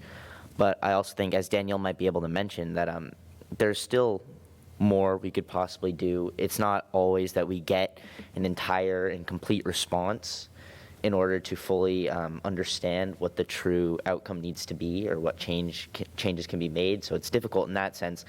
But I think it would be definitely helpful, as Mr. Seacott mentioned, though it's been disrupted in a little bit, but a return to continue pushing on some of these policies would be great. And I think as we continue, more and more students would be able to express what they need and then therefore relate that back into the change that can be made. Other questions or comments? I have some comments, brief comments, and then, because I think everything's been well said and questioned already here, and then I have a question for Danielle and maybe for Dylan as well. It always strikes me with the student improvement plans, how, and everything we're doing in the school system, how important it is to be based on the portrait, which is really a way of looking at what and how we want our students to learn and how we want them to be able to move out into the world. And some of what you're talking about, the COVID-created opportunities, is really important, that we have a chance to look at things in a different way, which we were already trying to do with the portrait, which you're trying to do with interdisciplinary learning, et cetera. And so there are many opportunities created in a very difficult situation, but one we could not change. And then I'm hearing you talk about the stress and the competitive nature of a high-performing school and high-performing students, and it really is a chance to step back and look at what really matters, and that's what the portrait talks about. And what does not matter is to always take the highest, most difficult courses. It matters to look at some of that really rich program of studies that you presented and we voted on recently, where there were a lot of opportunities to look at other ways to learn and other things to learn about. So we really have a chance to move forward and build on opportunity, I think, in many different ways, and you've really talked about that.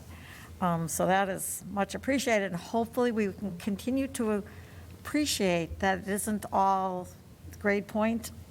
This is talked about. We really want to incorporate this. So that's been exciting to hear. But another big topic in our community has been the option to go I like Dr. Gudikant's term mask-friendly, because we have to remember that this requires respect for all and whatever the choices might be or need to be. How are you thinking, Danielle, and then I'll ask Dylan too, about going mask optional, mask friendly on March 7th?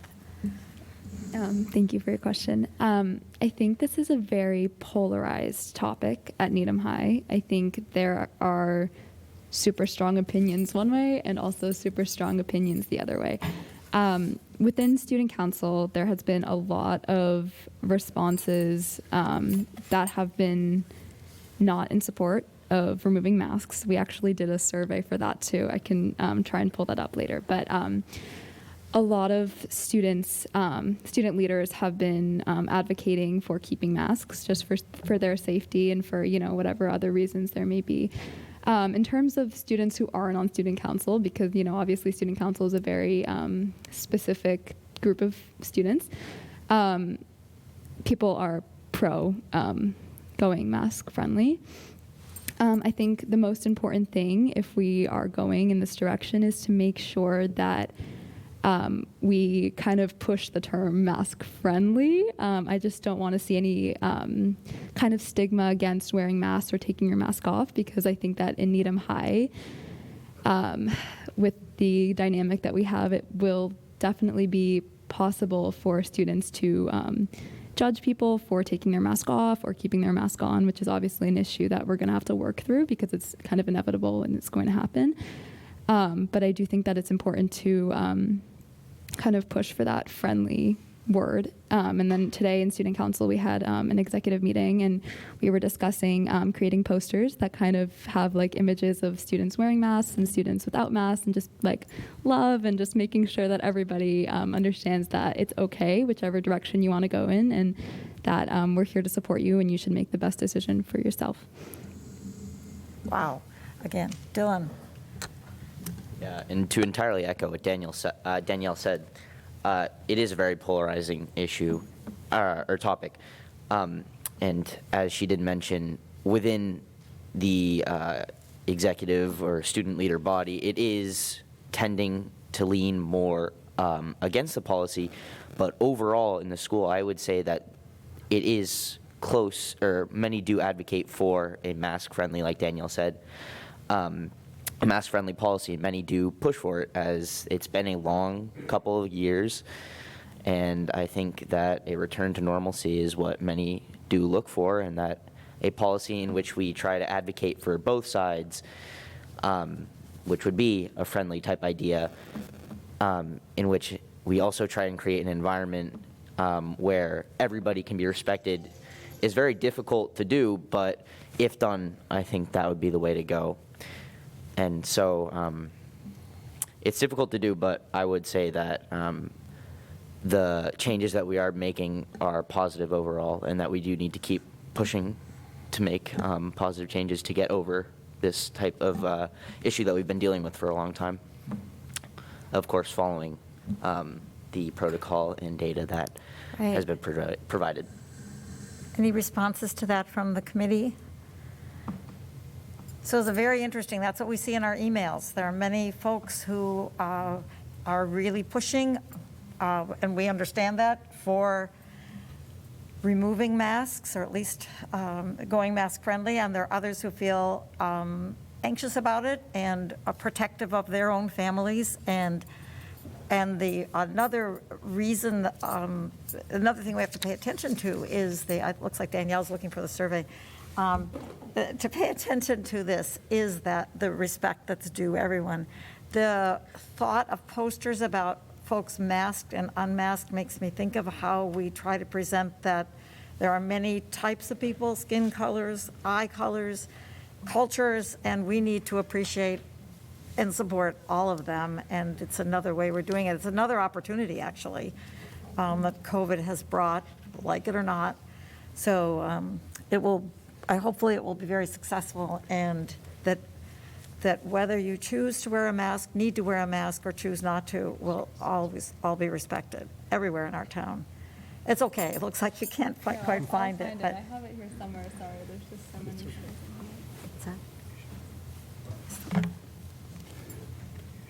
I mean, I'll keep trying to find it, but if I don't, just to summarize it, I would say if I were to try and remember off the top of my head, I would say around 70% of student council students were anti-mask friendly, from what I remember. I could be wrong, but. Well, if it comes, I think we'll see if there are any further comments, and then we'll move on to another Dylan has something he wants to say. Right, just to reiterate, it is a very different perspective between the student council body and the entire school community body. We haven't gotten a general consensus from the total student body, if I believe, Danielle, that's correct. Yeah. But it is a splitting discussion, and overall, it is something that many people are looking into and want advice on, because it affects their daily life, and I think that changes, good or bad, should be made for the greater good of the school community. Yeah, thank you, Dylan. Sorry, I just want to reiterate that point. This is the feedback from the student council, which is obviously, it's important to keep in mind it's a very, very specific dynamic and group of students that choose to be student leaders. So if we were to do this from the entire student body, I'm sure that the responses would be very, very different. Great. Well, that was a powerful discussion. Thank you very much for bringing the plan. Dr. Gutekunst? Well said. Appreciation to Danielle and to Mr. Seacott. Keep up the good work. Thank you so much. Thank you all. Thank you. Have a good vacation. Moving on to a very important topic, and that is update on health and safety. As they're getting ready, I will say that, I think he's all set to go, so.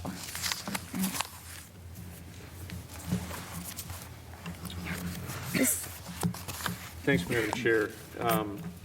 I wanted to this evening, if I can, give some updates, and the presentation this evening will focus on testing, metrics, masking, and moving forward in the Needham schools. So let's get right into it and talk a little bit about where we are with testing, both diagnostic and symptomatic testing programs. As of tomorrow morning, because the boxes are either at the schools or on their way to school, we will have distributed just under 35,000 tests to students and staff. 64% of our students are participating in the diagnostic test program, and 76% of our staff are participating so far. And the guidelines are, if you test positive, you are to notify the school. 15 have notified that they've tested positive. With our in-school symptomatic testing program, we have 80% participating. 30 tests have been administered. In other words, 30 students or staff members. This happens to be mostly students. In fact, I think it's actually only students at this point. Will go down to the nurse, present themselves with symptoms, and they may or may not be tested by our health partner, CIC. It depends on kind of an assessment by the school nurse. In any event, those students who have been tested, those individuals, none tested positive, and they were all able to return to class. So that does show, I think, the efficacy and really that good plan in place. All along, the priority has been keeping students in school, and we've been successful in being able to keep the schools open for that reason. Regarding some of the local health data, and this data was shared with the Joint Committee on Health and Safety last night. I want to remind families that this data is posted on the website, as all the data is, and all the things that we do consider. It's pretty clear from our Director of Public Health and Human Services, Tim McDonald, that confirmed cases for children are dropping, as is the case throughout the Commonwealth, and dropping pretty significantly over the past couple of weeks. And that, of course, is good news for all of us. It's also true that hospitalizations, and these are hospitalizations for all ages, are dropping significantly. By the way, the difference in colors, primary dark blue and Dr. Barr, correct me if I'm wrong, but the dark blue represents those who were in the hospital for COVID, and the lighter blue indicates those who were in the hospital for another reason, but while in the hospital tested positive for COVID. And so in any event, that entire population has certainly gone down, and that's a good news for all age groups. Regarding local vaccination levels, we're in great shape as far as our students are concerned locally. Just under 90% of all of our students, preschool through grade 12, have received at least one dose, and many have received their second dose. Preschool is a little tricky because actually I believe it's only about a half a dozen or so who have actually had the test given their age. Preschool is, but we do include them because they are part of the overall program.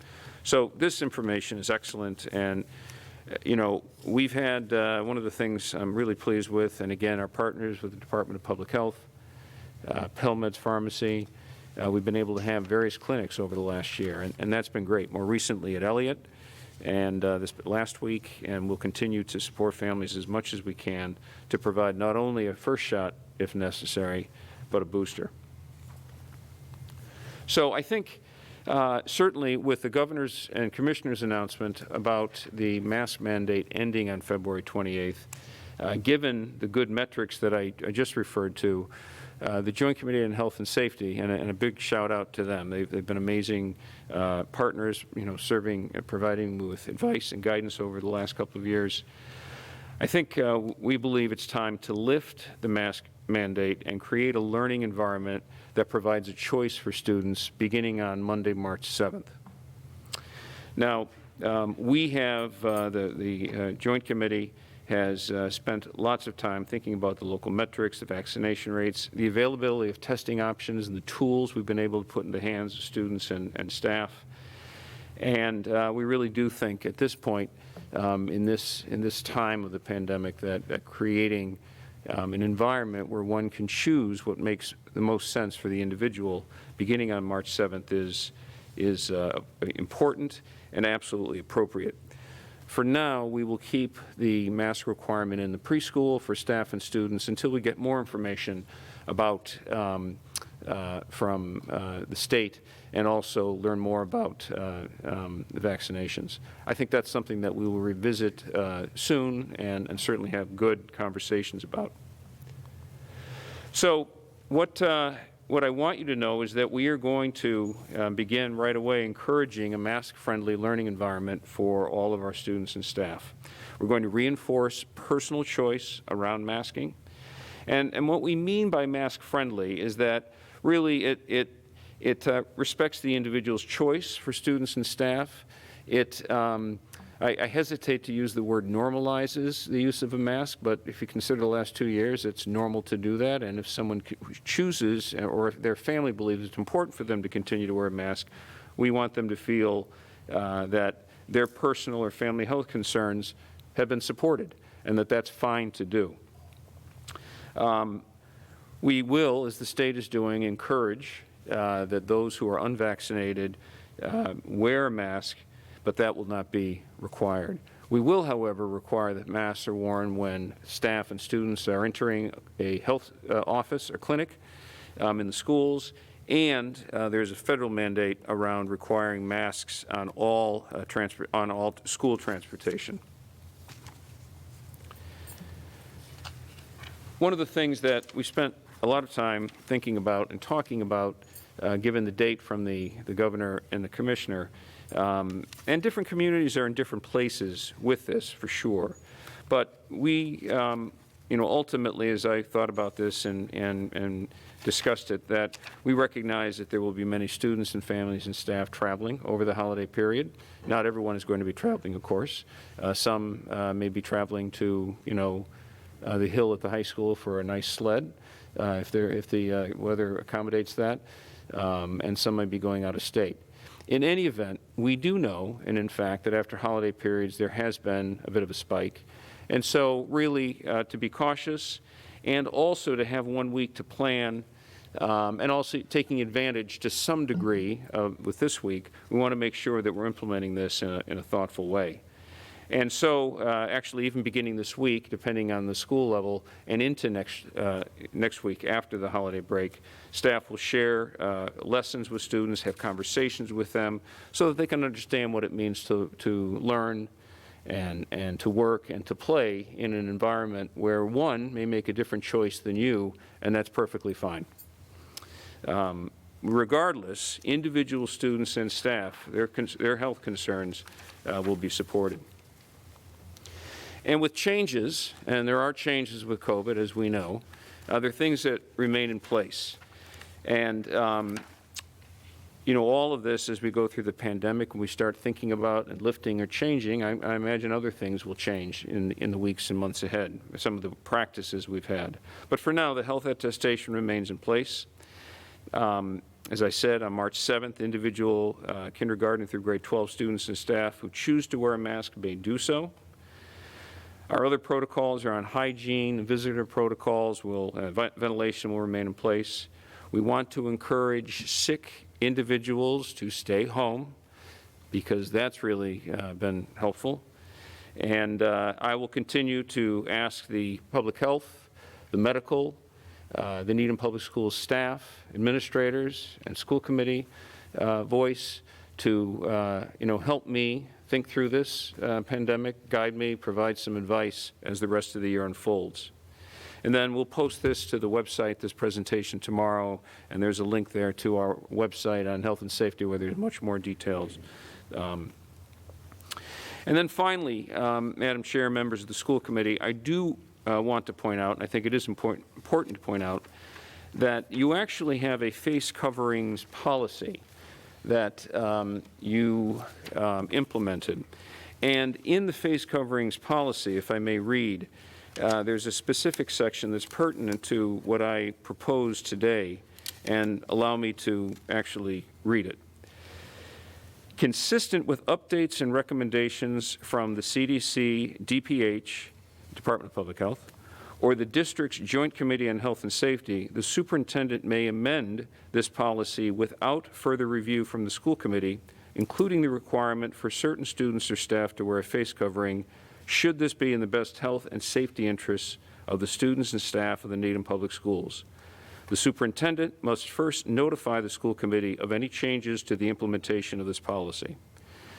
So while I have informally notified you this evening, I formally would notify you that it's my intention that beginning March 7th, we will implement a mask-friendly learning environment, and therefore the face covering policy would be set aside. The policy still exists because if necessary, if directed, for example, by the governor or the Department of Public Health to reinstitute masks, I would have to come back to you to let you know that we have to do that.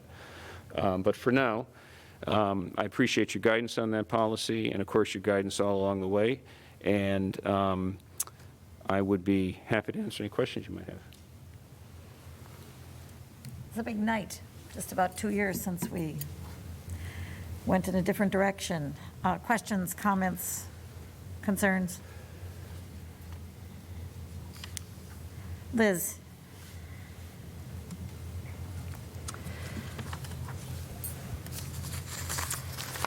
Okay, thank you so much for this information. I really appreciate it. First, a comment. I just want to say in my travels around Needham and the people I've talked to, completely unscientific, but people who are for mask-friendly and against mask-friendly seem to kind of split out pretty evenly, 50-50. But I wanted to say that among all these folks, I've seen one really important commonality, and that's that I hear a lot of anxiety on both sides, and I believe that that comes from the fact that the parents that we have, the families in Needham, have a deep love for their children, and they want what is best for their families. They're just coming at it from different perspectives. Two things. The first is, I know that we do have within our community some students and some teachers who do have substantial underlying issues that even with personal masking might put them at risk. And I'm wondering, for these families who have this kind of a substantial health concern, what is the expectation for them? How should they navigate this, new normal? That was my first question. My second comment is just, I would just ask you, as we go forward, to pay attention not only to the quantitative data around COVID, but also to the qualitative experience. I think that the comments that we got from Dylan and Danielle today really drive home how, as a community, by the numbers, we might be ready, but it makes sense to make sure that we get the people ready as well. Okay, I think that's it. Thank you.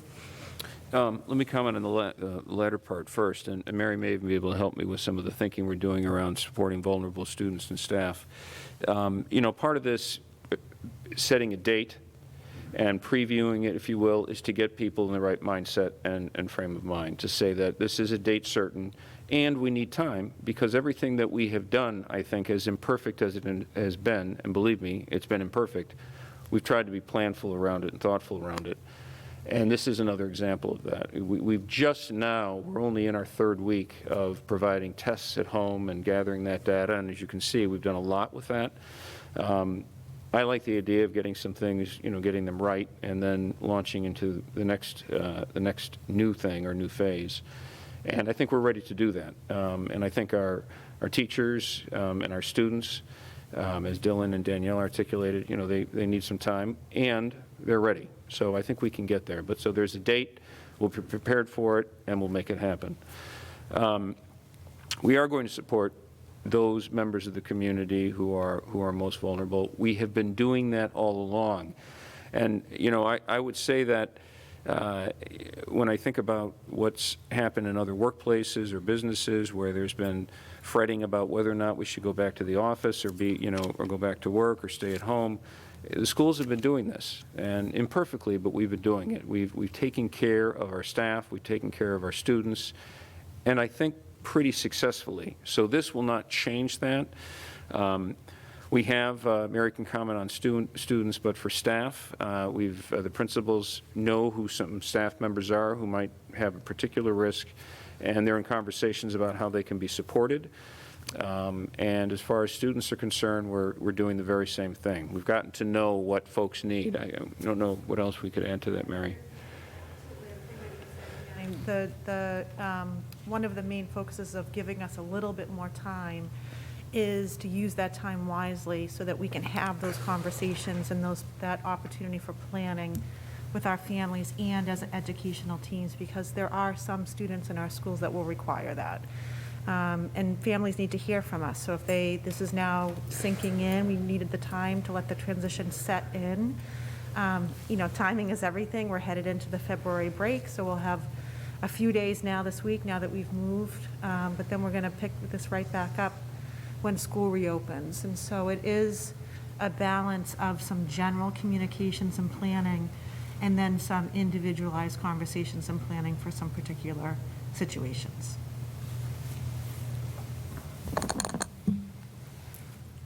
Mike. Thank you. This is, as you mentioned, 2 years in the making to get to this point. And as communication is being developed, and there's still several weeks, and having the extra week from the 28th to the 7th with educating the community for teachers, administrators, if you could perhaps talk a little bit about the process of, especially at the elementary level, even at the earliest of maybe kindergarten, first grade, for students when they might come to school and they might not know, they might hear things at home, how they sort of look to their teachers and administrators of making the decision, am I masked, not masked, how teachers are sort of going to be trained to have those types of conversations with their students. I think that's something that I'm hearing from parents who, on either end of the spectrum of wearing a mask or not, that students looking to their teachers and how their teachers will be sort of educating them on making the decision and empowering that student, but also too, knowing that that student is 5 or 6 years old. Yeah. Well, and I think that's why taking a balanced and thoughtful approach to this makes sense, so that there's time for families to have the conversation and also time for our teachers to have the conversation. What I can tell you is that I know that Mr. Seacott, Ms. Bibbo, Ms. Downey have been meeting to talk about how they'll navigate this for the high school. And the elementary principals actually have created a general lesson plans and mini curriculum around this for teachers that they will be using. As soon as that's finished, and I saw a draft of it earlier today, I think you did too, I'll certainly share it with the committee once it's launched. But it will provide opportunity for those conversations to take place and for communication with families so that folks can, make the decision that makes the most sense for them. At the last Joint Health and Safety Committee, elementary school teacher who participates pointed out that our youngest students need not just 3 days of preparation, they need more, and they need before and after vacation. They won't necessarily retain all of this after vacation. So having that time after was really important. And it reminds me of, some people use this method called PrEP for preparing toddlers for an experience that is new to them, and it's the specific steps. These steps are important to young children to make sure that they know what's going to happen. And I think it's a really important point that you bring up, Mike, is that we need that.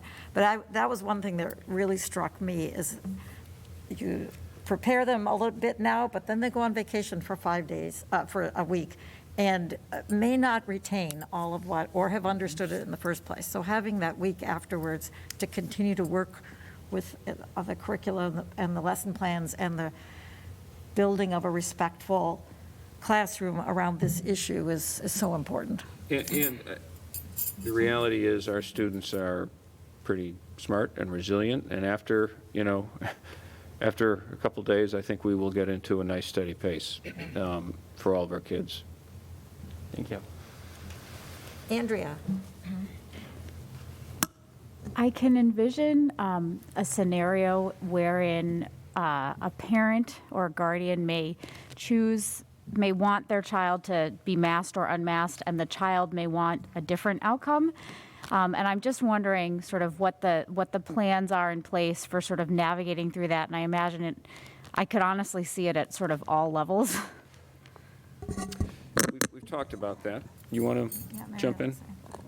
I'm just looking at one of the lesson plans. This is from Elliott, and it's obviously very child-friendly. We do a lot of social story and scripting for our youngest students and for our gamut of elementary and for some of our older students that might have the need for that kind of a breakdown of information.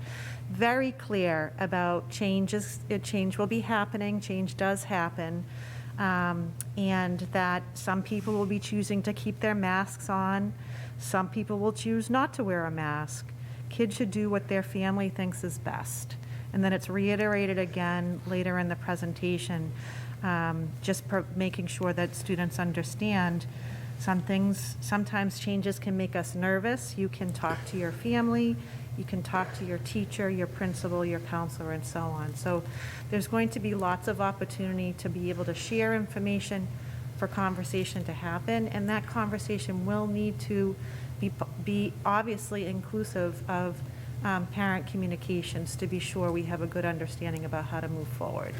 And at the same time, if a 5th grader or an 8th grader or a junior comes from a family that prefers the student masks and the student chooses not to, then that's what will happen. The student will not mask, and we will, we're not going to be, there will not be mask police, or you're vaccinated, you're not. Your mother said you should wear it, and so you have to come down to the office, and we won't be doing that. So it will be important for families to talk about this and navigate it, and we'll work with them. So I think there may be some bumps in the road there, but I think I think after a few days, we'll get into a pace and we'll be in a good place. Aaron? Thank you for the presentation, and I think there's been a lot of thought, obviously, that has gone into everything, and I think one big question in the community was around the March 7th date, and I think we've discussed pretty thoroughly. Dan, thank you for explaining the rationale there. It makes a lot of sense to me, and I think to others. I had a couple of other areas around the new policy that I think maybe we could clarify a little bit. One is, at different times, DESE has said that, early on, that unvaccinated people would still be required to wear masks. Then DESE sort of quietly seemed to have changed that. In our policy, we're saying we're encouraging those who are unvaccinated to wear masks. Explain a little, or maybe Mary, of the thinking about that particular aspect of the policy, please. My understanding that the reason that changed, or one of the reasons that's changed from a conversation several of us had with the commissioner, was that districts felt that the burden of sorting out who is and who is not vaccinated, either by the way you're seated in a classroom or a list of students, was going to be a burden for teachers, for nurses to try to implement. This is kind of related to Andrew's question, I guess. And so DESE decided that they were not going to make that a requirement. It's also true that DESE has been looking carefully at the vaccination rates in Massachusetts overall. And while there are disparities from community to community, Worcester, near where I live, is a very different vaccination rate for students than Needham. I think overall they felt that the rate was high enough that it was a risk, but that it was a calculated risk for vaccinated students and unvaccinated students who are unmasked to be working together. The reality is, too, that's been happening at lunchtime in our schools. There was another part to your question that I missed. Well, I think that's mostly it. I mean, the policy that you have put forth says you're going to encourage unvaccinated people to wear a mask. Yeah. Maybe you want to talk a little bit about Yeah, that. so I think that's also part of the education and what we're going to be sharing with families and with students, that we're going to encourage the clinics. We're going to and provide for those clinics, and we want students to really think seriously about wearing the mask if they're unvaccinated. So it's part of the education, and we'll have to see where that goes. Thanks. It's great to have that background. The other aspect of the policy that I think there are a lot of questions about, and some towns have done differently, is around sort of the trigger or the metrics that would require masking to come back. I know some towns, I think Franklin, for example, set a positivity rate trigger for returning to masking. We haven't decided to do that, so maybe you could explain a little your thinking there. It came up earlier in the comments about metrics. I want to remind the community that on the district's website, the metrics that the Health and Safety Committee has used to advise me have been out there for the better part of a year and a half, and they are available on the website. When I've met with the Health and Safety Committee, I've encouraged them to think holistically, and actually the members of the committee have been very clear that there should not be any one number that triggers a change in practice, that we need to look at multiple measures to make a thoughtful decision. And I appreciate that, because it's not necessarily the positivity rate. The positivity rate may be very high in the city of Boston or even in Suffolk County, but the student positive students in Needham may be very low. So we have to not just use one number, and so we've looked at a variety of different measures. So one of the things that I've come to the conclusion about with the Joint Committee on Health and Safety and the members as well is that it's really more of a process than a particular point in time or a particular metric. If any one of us, or certainly I feel that there's a concern or an issue or something is building, I would want to call that group together and say, I need some advice, I need some guidance here, and here's why. And I think we can be able to meet as quickly as we need to provide some guidance so that I could take some action as necessary. We will continue to look at public health data. We're going to look at community transmission in Needham locally, and certainly in Suffolk County generally. We're going to look at hospitalization rates, because that's really key, particularly for younger children, because that's, those are our key constituents there. We are going to also be looking at the number of positive tests that come back from our programs, our symptomatic testing and from our at-home testing. Now, the at-home testing is only going to be as good as families and staff let us know. The symptomatic testing in school, we have some control over. But those who are getting the test kits at home, we want them to make sure they're sharing with us that data, so that if necessary, we could, we would take some action, or at least we would have some data. And related to that, the last data point that we want to consider is student and staff attendance, because that is something we can look at daily to see what's happening, to see if there's a trend, if there's something going on. I don't expect, I think it would take something extraordinary for us to go back to masking, something really extraordinary in the Commonwealth or locally. I don't foresee that. And yet, we have to be prepared, and we have to, think about what if something happens, and we have to be responsive to the Department of Public Health or the governor and the commissioner if something comes up. So I think we have the metrics, and I think we have a good process in place with smart people who are advising me, and that will, I hope, keep us in the right place. I mean, I certainly would like to share your, optimistic outlook. I think if we look back, we thought at different times, for example, before Omicron, that masking was going to go away sooner than it did. So, this pandemic has had a way of disappointing the optimistic outlook many times. My only concern, I guess, is that to the extent that this is sort of a little bit squishy about the metrics, or, the why we would change policy, it becomes harder, I think, to have the community come to all agree on what steps we would have to take in the future. So I totally understand where you're coming from. I hear you. I appreciate the smart guidance that you've gotten from the advisory committee. And I just, and hopefully we can cross our fingers and hope this is sort of the high water mark and we're never back here again. But I do think that as you keep an eye on things and any concerns start to bubble up, or a new variant crops up, that you really because you don't have these clear triggers for the community, you really are going to need to set a path, and say beforehand, well, there is a concern, a growing concern, and kind of explaining the rationale of what the advisory committee is doing and seeing.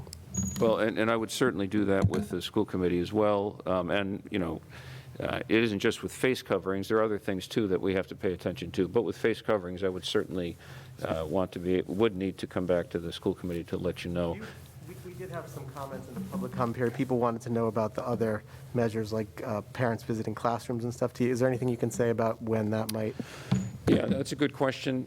For now, and I guess in some ways I'm a little incremental in my approach. I've told the principals we'll hold off on visits for right now. Families are coming to athletic events. They're coming to musicals. They're coming to, other events.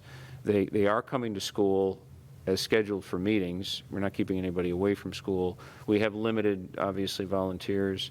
So I expect that will be, one of the next things that we start to tackle. You did mention one thing, that at some point we'll get everybody to agree on COVID. I'm really waiting for that day. That will be great. It was interesting at the committee that even the most statistically based experts are recognizing that this is not just a numbers game. And as you say, squishy is a good word for it. But there was pretty general agreement from different positions that we need to look at, for instance, attendance rates or positive tests. These are really important. And I think Dan used the expression quantitative data and qualitative experience, that we have to appreciate the nuances of what's actually happening. It may be that an uptick in the hospitalization rates might not be, it's a number, but it might not be a reason to change masking. But, and everybody came at it from a different way, but there was pretty generalized agreement. But you make a really good point that we need to be clear about, transparent about it, and to pay attention. Something starts to change, to look at it. Okay, Liz, and then Mike. Just a quick clarification that kids can, if you're a family who doesn't really care about masking one way or the other, a kid could potentially wear masks one day and not wear a mask the next day. Like, it doesn't matter. The kids are going to drive this in their own way. Okay, thank you. Mike. In addition to a little bit of what Erin had talked about in terms of visitor protocols and some other pieces there, having had the opportunity to recently tour an elementary school in the district, there are still places like distancing at some of the for lunches and some protocols like that. Would that be potentially lifted at some point, or would that be reviewed, or how would that timeline work with some of the other protocols that we have in place regarding any distancing and things around that? Three of our elementary schools, I think I have that right, Broadmeadow, Elliott, and Sunita Williams, have had the opportunity and the space to optimize space between students at lunchtime over this past year. It's not a 6 feet, it's not a measured distance, but optimized. This room has been used for lunch for Broadmeadow. Sunita has been able to spread out, and the same is true at Elliott. Mitchell, they ate lunch in the classroom because the cafeteria is also used as a classroom. And Newman, there's optimizing space, but lunch is still in the cafeteria, and that's true at High Rock, and at Pollard, and at the high school. However, the week of on March 7th, and it might be a day or two before, all the lunches will revert back to the cafeteria. When the weather gets nice, and there will not be this optimization of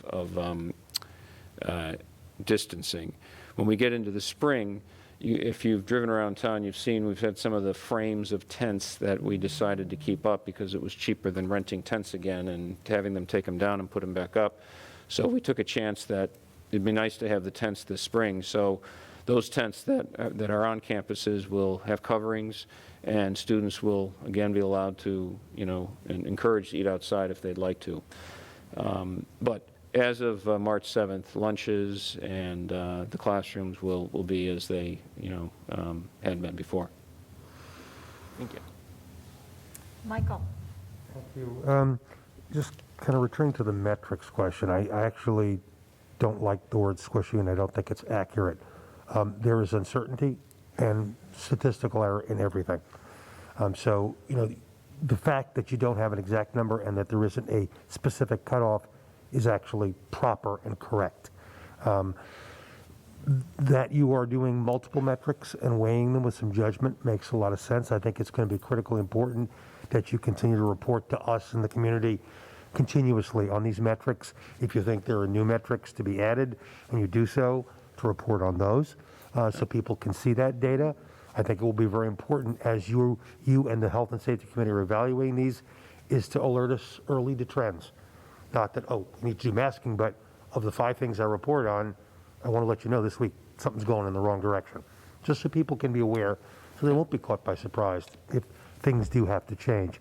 But I do think a multiple set of metrics is the most appropriate way to do it. And I think that it makes a lot of sense. I want to also remind everyone, I think most people understand this. There is no right answer in all times, in all places for this. No matter what you do, it will not be absolutely right for everyone. We have to accept that. What we're trying to do is minimize harm and address issues and maximize the benefit for all of our students. So I appreciate that. I think this makes a lot of sense. I would also maybe think about, and it's something I've said multiple times over the last year and a half, that I'm not sure the word mask friendly is the one I would use. I would like to use mask smart, because I don't want it to devolve into a choice, like a political choice, or I'm showing what I believe by masking or unmasking. There are a lot of reasons to mask or unmask, and that makes a lot of sense. And one of them can be choice, one of them can be some necessity, or a reason that you feel very strongly that it's important. So, Mask Smart also thinks about the time when it may make sense. Maybe after 2 years of this, we've gotten to the point where people, in the midst of flu and cold season, when they come in and they feel good, but they're still sneezing and coughing, we'll wear a mask. That will actually protect everyone and probably reduce disease. So those things, I think, are what we should all think about. And you mentioned before, one day to the next. I think Liz says that, one day to the next. Well, there may be situations where people will wear masks for a while and take them off so they can speak because it's easier, and maybe wear the mask when they're in a more crowded setting. I don't think it should be put forward as a binary choice. You have to make a decision. You're a masker or you're an unmasker. I think we should be a lot more thoughtful and nuanced about how we do that. I mean, mask friendly is a good thing, but I would urge us to be a little more thoughtful about that, because I do hope that at times in the future when there is not huge transmission of COVID, that we may think about that. We may want to have masking when there's, say, a very bad flu season or other diseases that are circulating. And then, as you think about the metrics, I think the final thing is to, as much as I hate these terms, the known unknowns and the unknown unknowns. It was mentioned before, but just the point is important. If we had looked at metrics 6 months ago or 4 months ago for Omicron, we would probably not have done some things with metrics that we would do today because of Omicron. Well, there may be another variant. It may look very different. So I think it's unfair and just impossible to say, you must tell us what all these metrics are going to be. Because I can see a situation and something might happen. Doesn't necessarily have to be awful, but you might be looking at a very different metric. And that's fine. That's the kind of thing that you'll come to us with the health and safety and say, here's what's happened. There's been a change. We've navigated constant change. And we may need to do things a little differently. There's nothing wrong with that. That doesn't reflect bad decision making. It reflects flexibility in the face of uncertainty and change. So I commend you for that. And I hope people understand that we may be changing these things because life changes, and unfortunately the pandemic and the world change around us. Thanks. Well, there's certainly been many things that have changed over the last 2 years with, sometimes daily updated guidance from DESE that conflicts with the Needham Department of Public Health, which conflicts with the CDC or the American Academy of Pediatrics. So I understand about the changing nature of this, and that you're absolutely right. If we have to change something, we'll try to do our best to share it up front and as early, as often as we can, and then implement it. There are a couple of places, this is part of the education, where students and staff will need to continue to wear masks. One is in the health offices. Another is on school transportation. So these are other educational needs for our staff.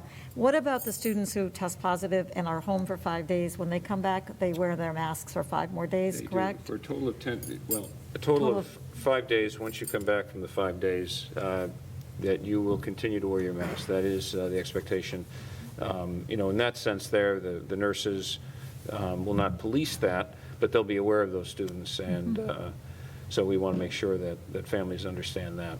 That's part of, I believe, Mass DPH guidelines. Guidance. Yes, I think that's right. Okay, rich discussion. Glad we're here. All the input is important from the public, from parents, from community members, from school committee, and from staff in order to make this the best possible change, the most successful change. Any more thoughts, questions, concerns? Well, lots of concerns, but I think we'll make this work. We'll now move into our action item. I do want to say thank you for this very thoughtful, complete presentation, which I know was supported by other folks in the room, perhaps especially Mary and nursing staff. But I believe some weekend time was spent on this likely by Dr. Gutekunst. We appreciate it, but this is clear and answers many of the questions that are brought up at various times. So I just want to say a big thank you to you for this work. And now we can go into our action item. So the one action item you have is on the 22-23 calendar. Before I make the motion, I did want to get back to the school committee. I believe it was Mr. O'Brien who asked about, are we sharing information around the cultural and religious observances and holidays? The principals indicated to me that in some of the ways that they're sharing this information, or through morning announcements, in staff and family updates, PTC events. While this is more at Sonata Williams, it's also at Pollard and High Rock, using the TV monitors to share stories about different celebrations and families. And then I know that I've participated in and observed some lessons at the elementary schools where they're talking about some of these holidays and observances. So, yes, I think having the school committee promote that calendar of cultural and religious observances has had a positive impact, and I'll continue to let you know more about what's going on. With that, it's my recommendation that the Needham School Committee approves the 22-23 school calendar as submitted. So moved. Moved by Michael, seconded by Andrea. Discussion? All those in favor, hearing no discussion, all those in favor, please signify by saying aye. Aye. Opposed? Abstentions? 700. Thank you for the work that goes into this calendar, and which I know our families are using for making plans, so we're glad to have it out at this time. We'll then move into school committee comments. I would just like to say something that I was thinking about earlier. I'm only going to say it briefly. We are very lucky to be a school committee in the community which is as thoughtful and outspoken as this community is, without some of the dissension and the strong dissension that results in disruption of moving forward that happens in some communities. So I just think we really appreciate all the input, but we are lucky to be able to work and move forward as opposed to being blocked by even some violence or disruption of meetings. So I just think that's, we're grateful for that. Liz. Yeah, over the past week, I've just been thinking a lot about the community attention to the schools right now. And I want to thank all the parents wherever, and families, I should say, wherever they land on the spectrum of this particular issue, for coming forward and sharing thoughts, speaking, sending emails. I really appreciate hearing people's voices and hearing what people think. I think everybody sitting around this table does as well. And I hope that this attention and this interest continues into other areas, because this is exciting stuff, and I would love to have more community sort of interest, buy-in, and opinion shared. That's just my 2 cents. Mike. To go along with that, it was great this day last week when we had a community meeting about the master plan for our schools, and the amount of parents and community members who participated in that discussion, asking questions. So again, great to have the community involvement in some of the decision-making process, or at least sharing their thoughts about what an outcome for the district should be. I thought there were really great questions at that meeting. Anything else? I just wanted to mention that if people see in the packet, an information item is the rescission of a number of outdated, completely outdated policies in our policy manual. This policy committee looked through these with the help of administration, and the reason they're gone is because they're just not up to date anymore. Any other questions, comments? In that case, I will entertain a motion to adjourn this meeting. So moved. Michael? Second. Second by Liz. Moved by Michael, seconded by Liz. Any discussion? All those in favor, please signify by saying aye. Aye. Opposed? Abstentions? We are adjourned.